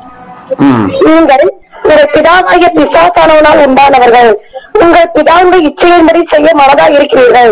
அவன் ஆதி முதற்கொண்டு மனுஷ கொலைபாதகனா இருக்கிறான். சத்தியம் அவனிடத்தில் இல்லாதபடியால் அவன் சத்தியத்தை முன்னிற்கவில்லை. அவன் பொய்யனும் பொய்க்கு பிதாவா இருக்கிறபடியால் அவன் பொய் பேசும்போது தன் சொந்தத்தில் எடுத்து பேசுகிறான். 1 யோவான் 3:8 வாசிங்க. 1 யோவான் 3ஆம் அதிகாரம் 8வது வசனம். ஏனெனில் பிசாசானவன் ஆதி முதல் பாவம் செய்கிறான். பிசாசனுடைய கிரியைகளை அழிக்கும்படிக்கு தேவனுடைய குமாரன் வெளிப்பட்டார். ஆமென். சோ பிசாசனுடைய கிரியைகளை அழிக்கும்படிக்கே தேவகுமாரன் வெளிப்பட்டார். இந்த பிசாசானவன் ஆதி முதல் பாவம் செய்கிறான். சோ மனுஷனையும் அதே விதமா கொண்டு வந்து இவனே அவனுக்கு ஒரு மதில் போல ஒரு பலனா இருக்கிற மாதிரி பாவம் செய்யும் போது அதுக்கு ஒரு பலன் இருக்கு பாருங்க. அது என்ன பலன்னா, நம்மளை உருவாக்கி கட்டி எழுப்புகிற பலன் அல்ல, நம்ம அழிக்கிற பலன். இந்த மதில் இருக்குல்ல, இது நம்மளை பாதுகாக்கிற மதில் அல்ல, நம்ம வாழ்க்கைய சின்னா பின்னமாக்குகிற மதில். அப்ப பாவம் ஆபத்தா? நிச்சயமா ஆபத்து. பாவத்துல வாழ்றது ஆபத்தானதா? கண்டிப்பா ஆபத்தானது. பாவத்தை தேவன் வெறுக்கிறாரா? ஆமா, கண்டிப்பா வெறுக்கிறார். நம்மளும் பாவத்தை வெறுக்கிறோமா? கண்டிப்பா வெறுக்கிறோம். நம்ம வாழ்க்கையை சின்னாபின்னமாக்க கூடியது. ஓகே, சரி. அப்போ பட் அவர் எந்த விதமா அதை வெறுக்கிறார், அதுதான் நமக்கு இப்ப கேள்வி. சரி, சோ இங்க நான் நிறுத்துறேன். சோ இவ்விதமாக நம்ம வந்து பாவத்தை பற்றி நம்ம விளங்கிக் கொள்கிறோம். ஹட்டா அப்படிங்கிற வேர்டோட நம்ம முடிச்சிருக்கோம். ஓகே, சரி. இதுல உங்களுக்கு ஏதாவது கேள்விகள், நான் சொன்ன விஷயத்துல இது வரைக்கும் ஏதாவது உங்களுக்கு கேள்விகள் இருக்குமானா நீங்க கேட்கலாம். சோ நீங்க free. Okay, feel free. So பயம் இல்லாம கேள்வி கேட்கலாம். ஓகே, நான் கேட்கிறேன். சொல்லுங்க சார். 8வது வசனத்திலையும் 10வது வசனத்துல கடைசியில தோட்டத்தின் விருட்சங்களுக்குள்ளே ஒளித்து கொண்டார்கள் இருக்குது. ஒளிந்து கொண்டார்கள் இல்ல, ஒளிந்து கொள்வதற்கும் ஒளித்துக் கொள்வதற்கும் என்ன டிஃபரன்ஸ்? அந்த அத்தி இலைகளை போட்டு தங்களை ஒளிச்சுக்கிட்டாங்களே சிஸ்டர். ஆமா, ஒளிஞ்சுக்கிட்டதும் உண்மைதான். ஒளிந்து அந்த அத்தி இலைய மூடி தங்களை ஒளிச்சுக்கிட்டாங்க. அப்ப உங்க பழம் சாப்பிட்டதுனால உங்களுக்கு அந்த பயம் வரல, நிர்வாணத்தை காமிக்க கூடாதுன்றதுனாலதான் அந்த பயம் இருந்துச்சு, அதனால பழம் சாப்பிட்ட உடனே ஆட்டோமேட்டிக்கா அந்த கண்ணாடி மாறுதுல சிஸ்டர். பழம் சாப்பிட்டது ஒரு முக்கியமான ரீசன் தான், சரிங்களா? பழத்தை சாப்பிட்டு இருக்க கூடாது அவங்க. பட் அவன் சாத்தான் வந்து அப்படியே நைஸா அப்படியே பேசி தப்பான கண்ணாடி இது பண்ணி. இப்போ இது எப்படின்னா, ஒரு சில பேரை பத்தி நமக்கு ஒரு நல்ல அபிப்பிராயம் இருக்குன்னு வைங்களேன். யாராவது நம்ம இன்பமா நம்மகிட்ட வந்து பேசி அவங்கள பத்தி ஒரு தப்பான ஒரு படத்தை நம்ம மைண்டுக்குள்ள அப்படியே கொஞ்சம் கொஞ்சமா நுழைப்பாங்க தெரியுமா? சில இப்போ நான்லாம் அதை பார்த்திருக்கேன். இப்ப சில பேர் நீங்க பாத்தீங்கன்னா சாப்பாட தட்டுல போட்டு சாப்பாட நமக்கு கொடுத்து, இப்ப எங்களுக்கு எல்லாம் பாத்தீங்கன்னா எங்களை பத்தி யார பத்தியாவது தப்பா விதைக்கணும்னு நினைச்சா சாப்பாடு போட்டு அந்த சாப்பாட பிசைஞ்சு அந்த சாப்பாட ஊட்டி விட்டுட்டு, பிரதர் தெரியுமா பிரதர், இந்த ரூபி வந்து பயங்கரமான ஆளு பிரதர், அவ இப்படிதான் பிரதர் பண்ணுனா, அவ வந்து அங்க மார்க்கெட்ல போய் நின்னா பிரதர், அவ வந்து பயங்கரமான ஆளு, நீங்க நினைக்கிற மாதிரி இல்லைன்னு சாப்பாடு அப்படி ஒரு வாய் அப்படி ஊட்டுறாங்க, அது ரொம்ப டேஸ்டா இருக்குன்னு வைங்களேன். ஆட்டோமேட்டிக்கா நாங்க என்ன செய்வோம், அவங்க சொல்றத இவ்வளவு அக்கறையா இவ்வளவு இதுவா சொல்றாங்களே, அது நம்புற மாதிரி சொல்லுவாங்க சில விஷயங்கள். ஓகே, நீங்க அங்க வேற எதுக்கோ மார்க்கெட்ல நின்றுப்பீங்க, காய்கறி கூட நின்றுப்பீங்க, அவன் வேற ஒண்ணு சொல்லுவான். அப்போ அங்க அவன் என்ன பண்றான், உங்களை பத்தி நான் போட்டிருக்கிற அந்த நல்ல கண்ணாடியை கலட்டி விட்டுட்டு அந்த தப்பான கண்ணாடியை மாட்டிட்டான்ல. இப்ப நான் உங்களை பார்க்கும்போது எப்படி பார்ப்பேன், அது வரைக்கும் நல்லவங்களா தெரிஞ்ச நீங்க எப்படி தெரியுறீங்க? அதுதான் இங்க நடந்துச்சு. சோ அதனால அவன் வந்து அப்பாவை பார்க்க முடியல, அவன் போய் ஒளிச்சுக்கிட்டான். அந்த விருட்சங்களுக்கு போய் ஒளிஞ்சுக்கிட்டு அத்தி இலைகளை போட்டு தன்னையும் மறைச்சிட்டான்.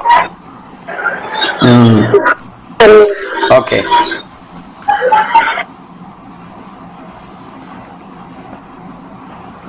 வேற யாருக்காவது கேள்வி இருக்குங்களா? யாருக்காவது?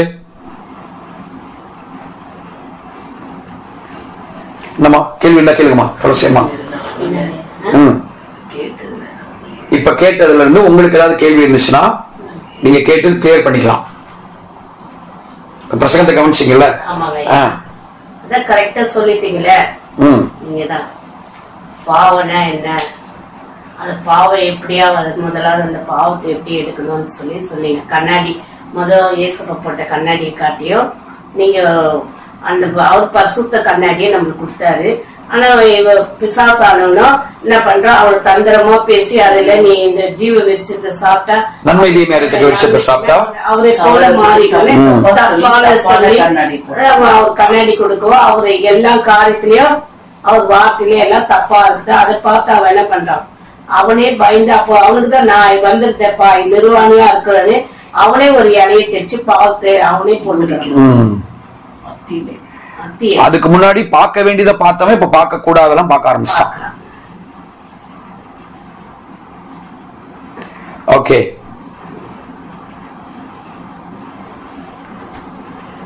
ஓகே, எல்லாருக்கும் கிளியரா? தனம் ஏதாவது கேள்வி இருக்கா? தனம்லாம் கேள்வி கேட்பாங்க. மின்சிஸ்டர் லைன்ல இருக்கீங்க?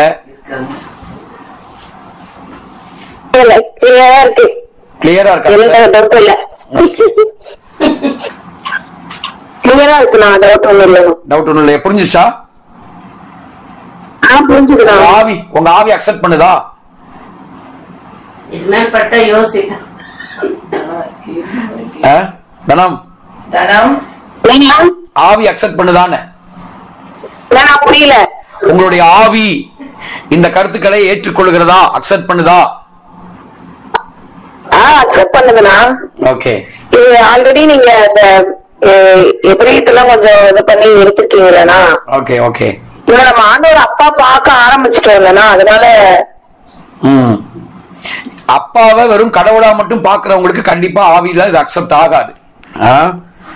அவங்க ஆவியில எதிர்க்கும். பட் ஆண்டவரை அப்பாவா அனுபவிக்கிறவங்களுக்கு ஜெனிஃபர் சிஸ்டர் ஓகேவா? சரியா? அப்பாவா அனுபவிக்கிறோம். இல்ல உங்களுக்கு உங்க ஆவியில ஏத்துச்சா?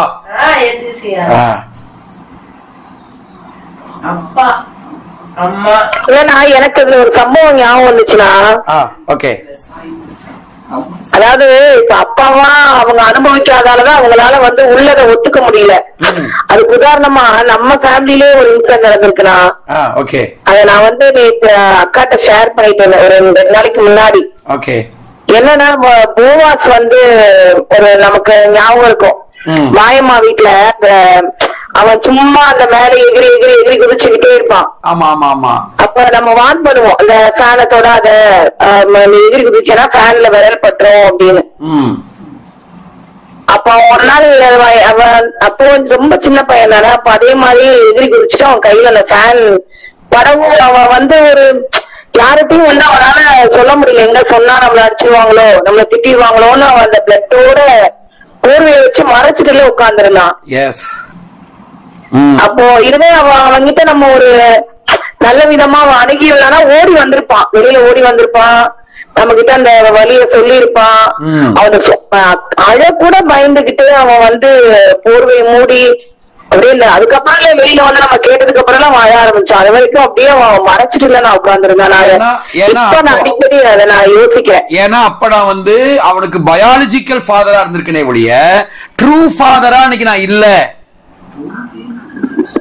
புரியுதா? அவனை நான் பெத்த அப்பாவா இருந்திருக்கேன், ஆனா அவனுக்கு நான் யாரா இல்ல, உண்மையான அப்பாவா, அதாவது இருக்க வேண்டிய விதத்துல இருக்க வேண்டிய அப்பாவா நான் இல்ல.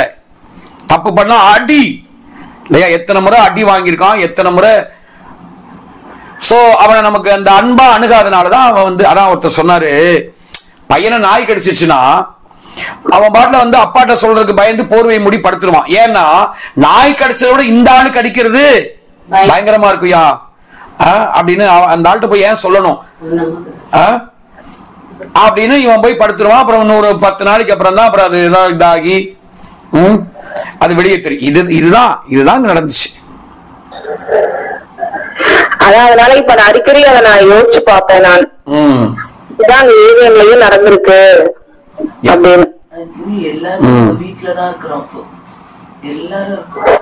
ஏன்னா போய் இப்போ தொடாத நாங்க நம்ம என்ன பண்றோம், எதிரி தொட்டுட்டோமே இதுவாயிடுச்சுன்னா அப்போ அடிச்சுட போறாங்க.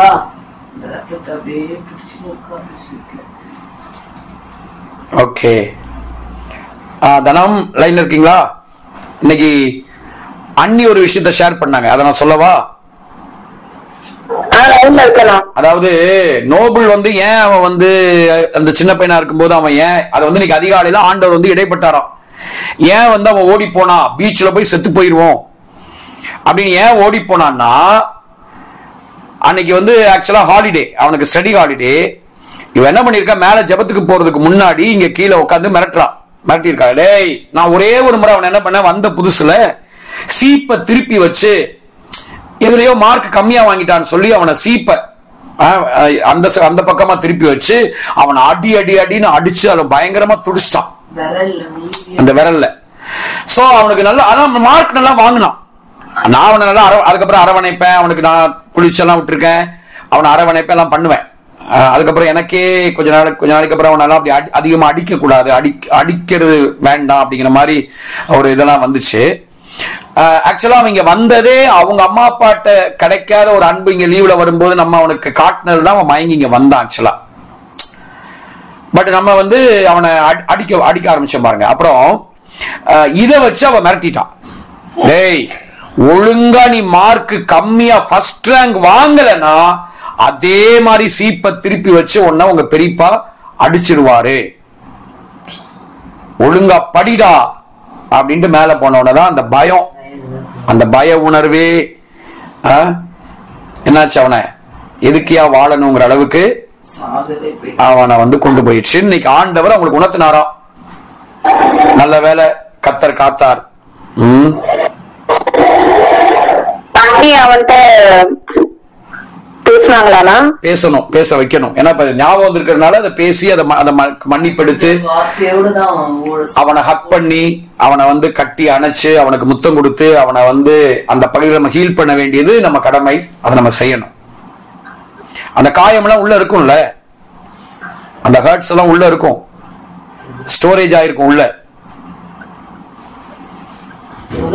ஊழியக்காரங்க நமக்கே நம்ம தவறா நடத்தப்பட்டது, நம்ம தவறா நம்மள வந்து மத்தவங்க பரிசுத்தவான்கள் பெரியவங்க எல்லாம் நம்மள தவறா டீல் பண்ணது, மிரட்டினது, அந்த காயங்கள்லாம் உள்ள ஸ்டோரேஜ் ஆகி இருக்குல்ல. இன்னைக்கும் அது வந்து ஸ்டோரேஜ் ஆகிருக்கும். என்னதான் ஊழியம் பண்ணாலும் அதெல்லாம் உள்ள கிடக்கும். அது அப்பப்ப அது வந்து பெயின் பாடிஸா வெளியே வரும். அப்ப அவனுக்கு வராதா? வரும். அப்ப அந்த பகுதியை ஆண்டவர் ஹீல் பண்ண விரும்புறாரு, அந்த பகுதியை குணமாக்க விரும்புறாருன்னு அர்த்தம். ஓகே, கத்த நல்லவர். சரி, எல்லாம் கிளியரா? நம்ம ஜெபிக்கலாமா? ஜெபிச்சு முடிக்கலாமா? தானே ஜெபம் பண்றீங்களா?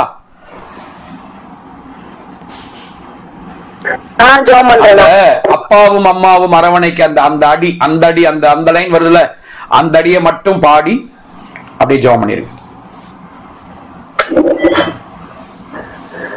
அன்பு ஜீவனொளியில் மூழ்கி மூவரின் முத்தத்தில் நான் நனைந்தேனே, பூரண பூரிப்பை அடைந்தேன், புகலிடம் வேறே தேவையில்லை. அன்பு ஜீவனொளியில் மூழ்கி மூவரின் முத்தத்தில் நான் நனைந்தேனே, பூரண பூரிப்பை அடைந்தேன், புகலிடம் வேறே தேவையில்லை. அப்பாவும் அம்மாவும் அரவணைக்க மூத்த அண்ணனின் மார்பினில் நான் சாய்ந்திட்டேன். அப்பாவும் அம்மாவும் அரவணைக்க மூத்த அண்ணனின் மார்பினில் நான் சாய்ந்திட்டேன். அல்லேலூயா, ஆமென், அல்லேலூயா, இல்லை இல்ல அன்புக்கோர் அல்லேலூயா, அல்லேலூயா, ஆமென், அல்லேலூயா, இல்லை இல்ல அன்புக்கோர் அல்லேலூயா, அல்லேலூயா, ஆமென், அல்லேலூயா, இல்லை இல்ல அன்புக்கோர் அல்லேலூயா, அல்லேலூயா, ஆமென், அல்லேலூயா, இல்லை இல்ல அன்புக்கோர் அல்லேலூயா. நல்ல பிதாவே, ஸ்தோத்திரிக்கிறோம், துதிக்கிறோம். கர்த்தாவே, அருமையான நல்ல நேரத்துக்காக நன்றி செலுத்துகிறோம். யேசுவாப்பா, கர்த்தாவே, நாங்கள் தொடர்ச்சியாக ஆண்டவரே அப்பா அடிப்படை உண்மைகளை அறிந்து கொள்வோம் என்கிற தலைப்பில் எங்களோடு பேசி வருகிற அப்பா நல்ல வார்த்தைகளுக்காக நன்றி அப்பா. ஆண்டவரே, உங்களுடைய அஸ்திபாரம் சரியாக இருக்கணுமே ராஜா. இல்லைன்னா ஆண்டவரே, சோதனைகள் வரும்போது எங்களால நிலைநிற்க முடியாதே ஆண்டவரே. அப்பா ஸ்தோத்திரப்பா, எங்களை நீங்க தெரிந்தெடுத்த நோக்கம் என்ன அப்பா, நாங்க என்னெல்லாம் தெரிஞ்சுக்கணும்னு சொல்லி கொடுத்த தயவுக்காக நன்றி அப்பா. கர்த்தாவே ஸ்தோத்திரிக்கிற விசேஷமாக ஆண்டவரே இந்த நாள்ல அப்பா நாங்க பாவத்தை பற்றி கர்த்தாவே ஸ்தோத்திரப்பா ஆண்டவரே, இந்த பாவம் ஆண்டவரே ஸ்தோத்திரப்பா எங்களை மேற்கொள்ளும் போது அப்பா அடக்கி கடினமான அதுக்கு நாங்க ஆண்டவரே வேலை செய்யணுமே ராஜா. அப்பா நன்மை செய்தால்தான் மேன்மை ஆண்டவரே. அப்பா தேவனே ஸ்தோத்திரிக்கிறப்பா, துதிக்கிறோம் கர்த்தாவே. இந்த சத்தியத்தை இந்த நாள்ல நீங்க சொல்லிக் கொடுத்த கிருபைக்காக நன்றி செலுத்துற கர்த்தாவே. தேவனே ஸ்தோத்திரிக்கிறப்ப உண்மையான வடிவம் என்ன அப்பா, நாங்க உம்மோடு நாங்க ஆழமா உறவாடணுமே ராஜா. அப்பா ஆண்டவரே, உம்மோடு நாங்க பேசணுமே கர்த்தாவே. அப்பா ஆண்டவரே, சிவாப்பா, நாங்க உம்மோடு உறவிலிருந்து எல்லாவற்றையும் செய்யணுமே ராஜா. கர்த்தாவே அப்பா, ஆதாம் கடவுளின் மகன் ஆண்டவரே, நாங்க உம்முடைய பிள்ளைகள் அப்பா. நீங்க எங்களுடைய அப்பாவா இருக்கிறீங்கப்பா. உலக பிரகாரமான தகப்பனே, பிள்ளைங்க எவ்வளவு தப்பு செஞ்சுட்டு வந்தாலும் அப்பா நீங்க பிள்ளை இல்லைன்னு வாயத்தோன்னு சொல்றது இல்லப்பா. நீங்க ஆண்டவரே பரம பிதா அப்பா. நீங்க அந்த உலக பிரகாரமான அப்பாவிலும் நீங்க பெரியவர் ஆண்டவர் அப்பா. நீங்களை ஒருபோதும் கர்த்தாவே தேவனே ஸ்தோத்திரப்பா நீங்க தள்ள மாட்டீங்கப்பா ஆண்டவரே. நான் என் பிதாவோடு இருக்கிறது போல நீங்களும் என்னோடு இருக்கிறீங்கன்னு சொல்லியிருக்கீங்கப்பா. கர்த்தாவே ஸ்தோத்திரிக்கிறப்பா. அந்த உறவுல கர்த்தாவே நீங்க படைச்சிருக்கிறீங்க. அந்த அப்பா பிள்ளைங்கிற உறவுல நீங்க படைச்சிருக்கிறீங்க ராஜா. தேவனே ஸ்தோத்திரிக்கிறப்பா. கர்த்தாவே அப்பா ஆண்டவரே அப்பா யேசுவாப்பா உம்மை துதிக்கிறோம் அப்பா. அந்த மித்கலாக் என்ற வார்த்தையின் மூலமாக கர்த்தாவே இந்த உறவுக்குள்ள உங்க உயிர் இருக்குப்பா. நீங்க ஜீவனா இருக்கிறீங்க ஆண்டவரே. யேசுவாப்பா தேவனே ஸ்தோத்திரிக்கிற ராஜா உம்மை துதிக்கிறோம் அப்பா. ஆண்டவரே அந்த ஜீவனை ஒவ்வொரு நாளும் நீங்க ஜீவனா இருக்கிற தயவுக்காக நன்றி அப்பா. ஆண்டவரே உம்மோடு நட்புறவு கொள்ள அப்பா அந்த நட்புறவுல பங்கு பெற எங்களை அழைச்சிருக்கிறீங்கப்பா. அந்த கிருபைக்காக நன்றி அப்பா. தேவனே ஸ்தோத்திரிக்கிறப்பா அப்பா. பிதாவே என்று கூப்பிட பண்ணுகிற அந்த புத்திர சுவிகாரத்தின் ஆவி எங்களுக்கு கொடுத்திருக்கிறீங்கப்பா. ஆண்டவரே ஸ்தோத்திரிக்கிறோம். அந்த பிரியேக உறவின் நிறைவிலிருந்து நாங்க எல்லாவற்றையும் சேர்க்கிறதாங்கப்பா. அது அப்படி செய்யும் போது சலிப்பு தட்டாதுப்பா. ஏதோ கடமைக்கு செய்ய மாட்டோம் ஆண்டவரே ஸ்தோத்திரிக்கிறப்பா. ஆண்டவர் அது மட்டும் இல்லாம பிசாசுடைய வேலை என்ன நாங்க தெரிஞ்சுக்கிட்டோமே அப்பா. அப்பா நீங்க அன்புள்ளவர் அப்பா. நீங்க நல்லவர் அப்பா. நீங்க ஆண்டவரே ஸ்தோத்திரப்பா தண்டிக்காத கோபம் இல்லாத தேவன் அப்பா ஆண்டவரே. ஆனா பிசாசு அந்த தவறான கண்ணோட்டத்தை இவருக்குள்ள ஆண்டவரே இந்த மனுஷனுக்குள்ள விதைத்து விட்டானே ஆண்டவரே அப்பா. இந்த நாள்ல என் தேவன் இதெல்லாம் நீங்க புரிந்து கொள்ளப்பட்ட தயவுக்காக நன்றி அப்பா. ஆண்டவரே எங்களுடைய புரிந்து கொள்ளுதலை மாற்ற எங்க மனதை புதிதாக்க தேவன் நீங்க கொடுத்து நல்ல வாய்ப்புக்காக நன்றி ஆண்டவரே அப்பா. தேவனே ஸ்தோத்திரிக்கிறப்பா. ஆண்டவரே ஸ்தோத்திரப்பா. ஸ்தோத்திரங்கள் தாவே அப்பா. நீங்க யார் மேல நீங்க கோபமா இல்லப்பா.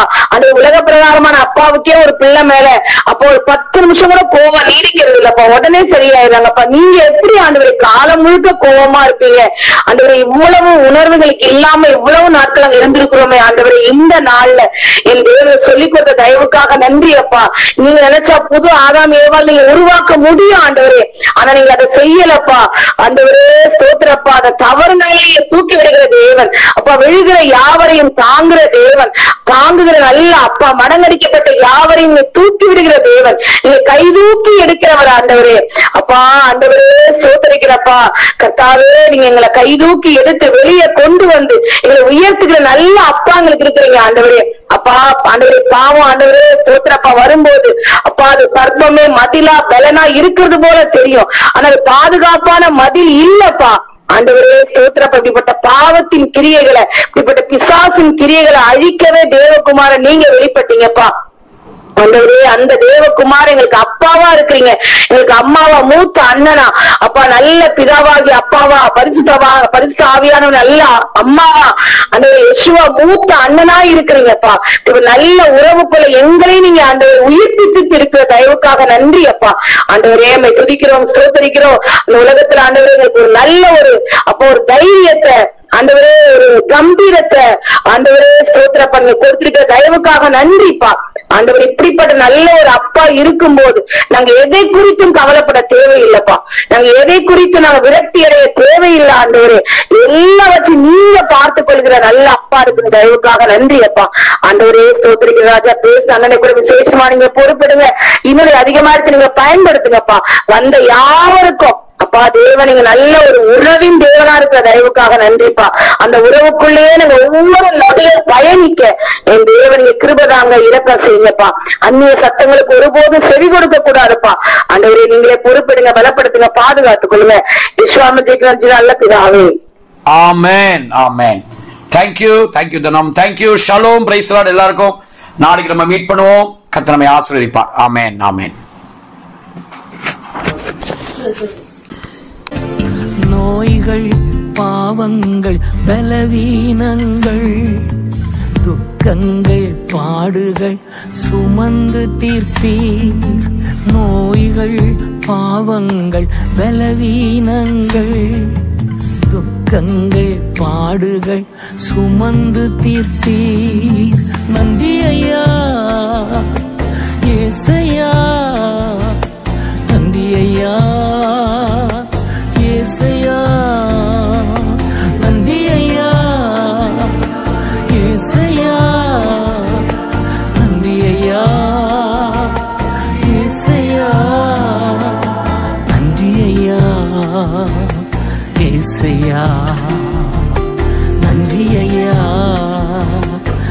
ஏசையா. தாங்கினி தப்புவித்தீ சுமந்தி சுகம் தந்தி. தாங்கினி தப்புவித்தீ சுமந்தி சுகம் தந்தி. கருவில் இருந்து தாங்கி வந்தீர் கிருபையினாலே. இந்நாள் வரை தாங்குகிறீர் இரக்கத்தினாலே. கருவில் இருந்தே தாங்கி வந்தீர் கிருபையினாலே. இந்நாள் வரை தாங்குகிறீர் இரக்கத்தினாலே. தாங்கினே தப்புவித்தீ சுமந்தீ சுகம் தந்தி. தாங்கினே தப்புவித்தீ சுமந்தி சுகம் தந்தி.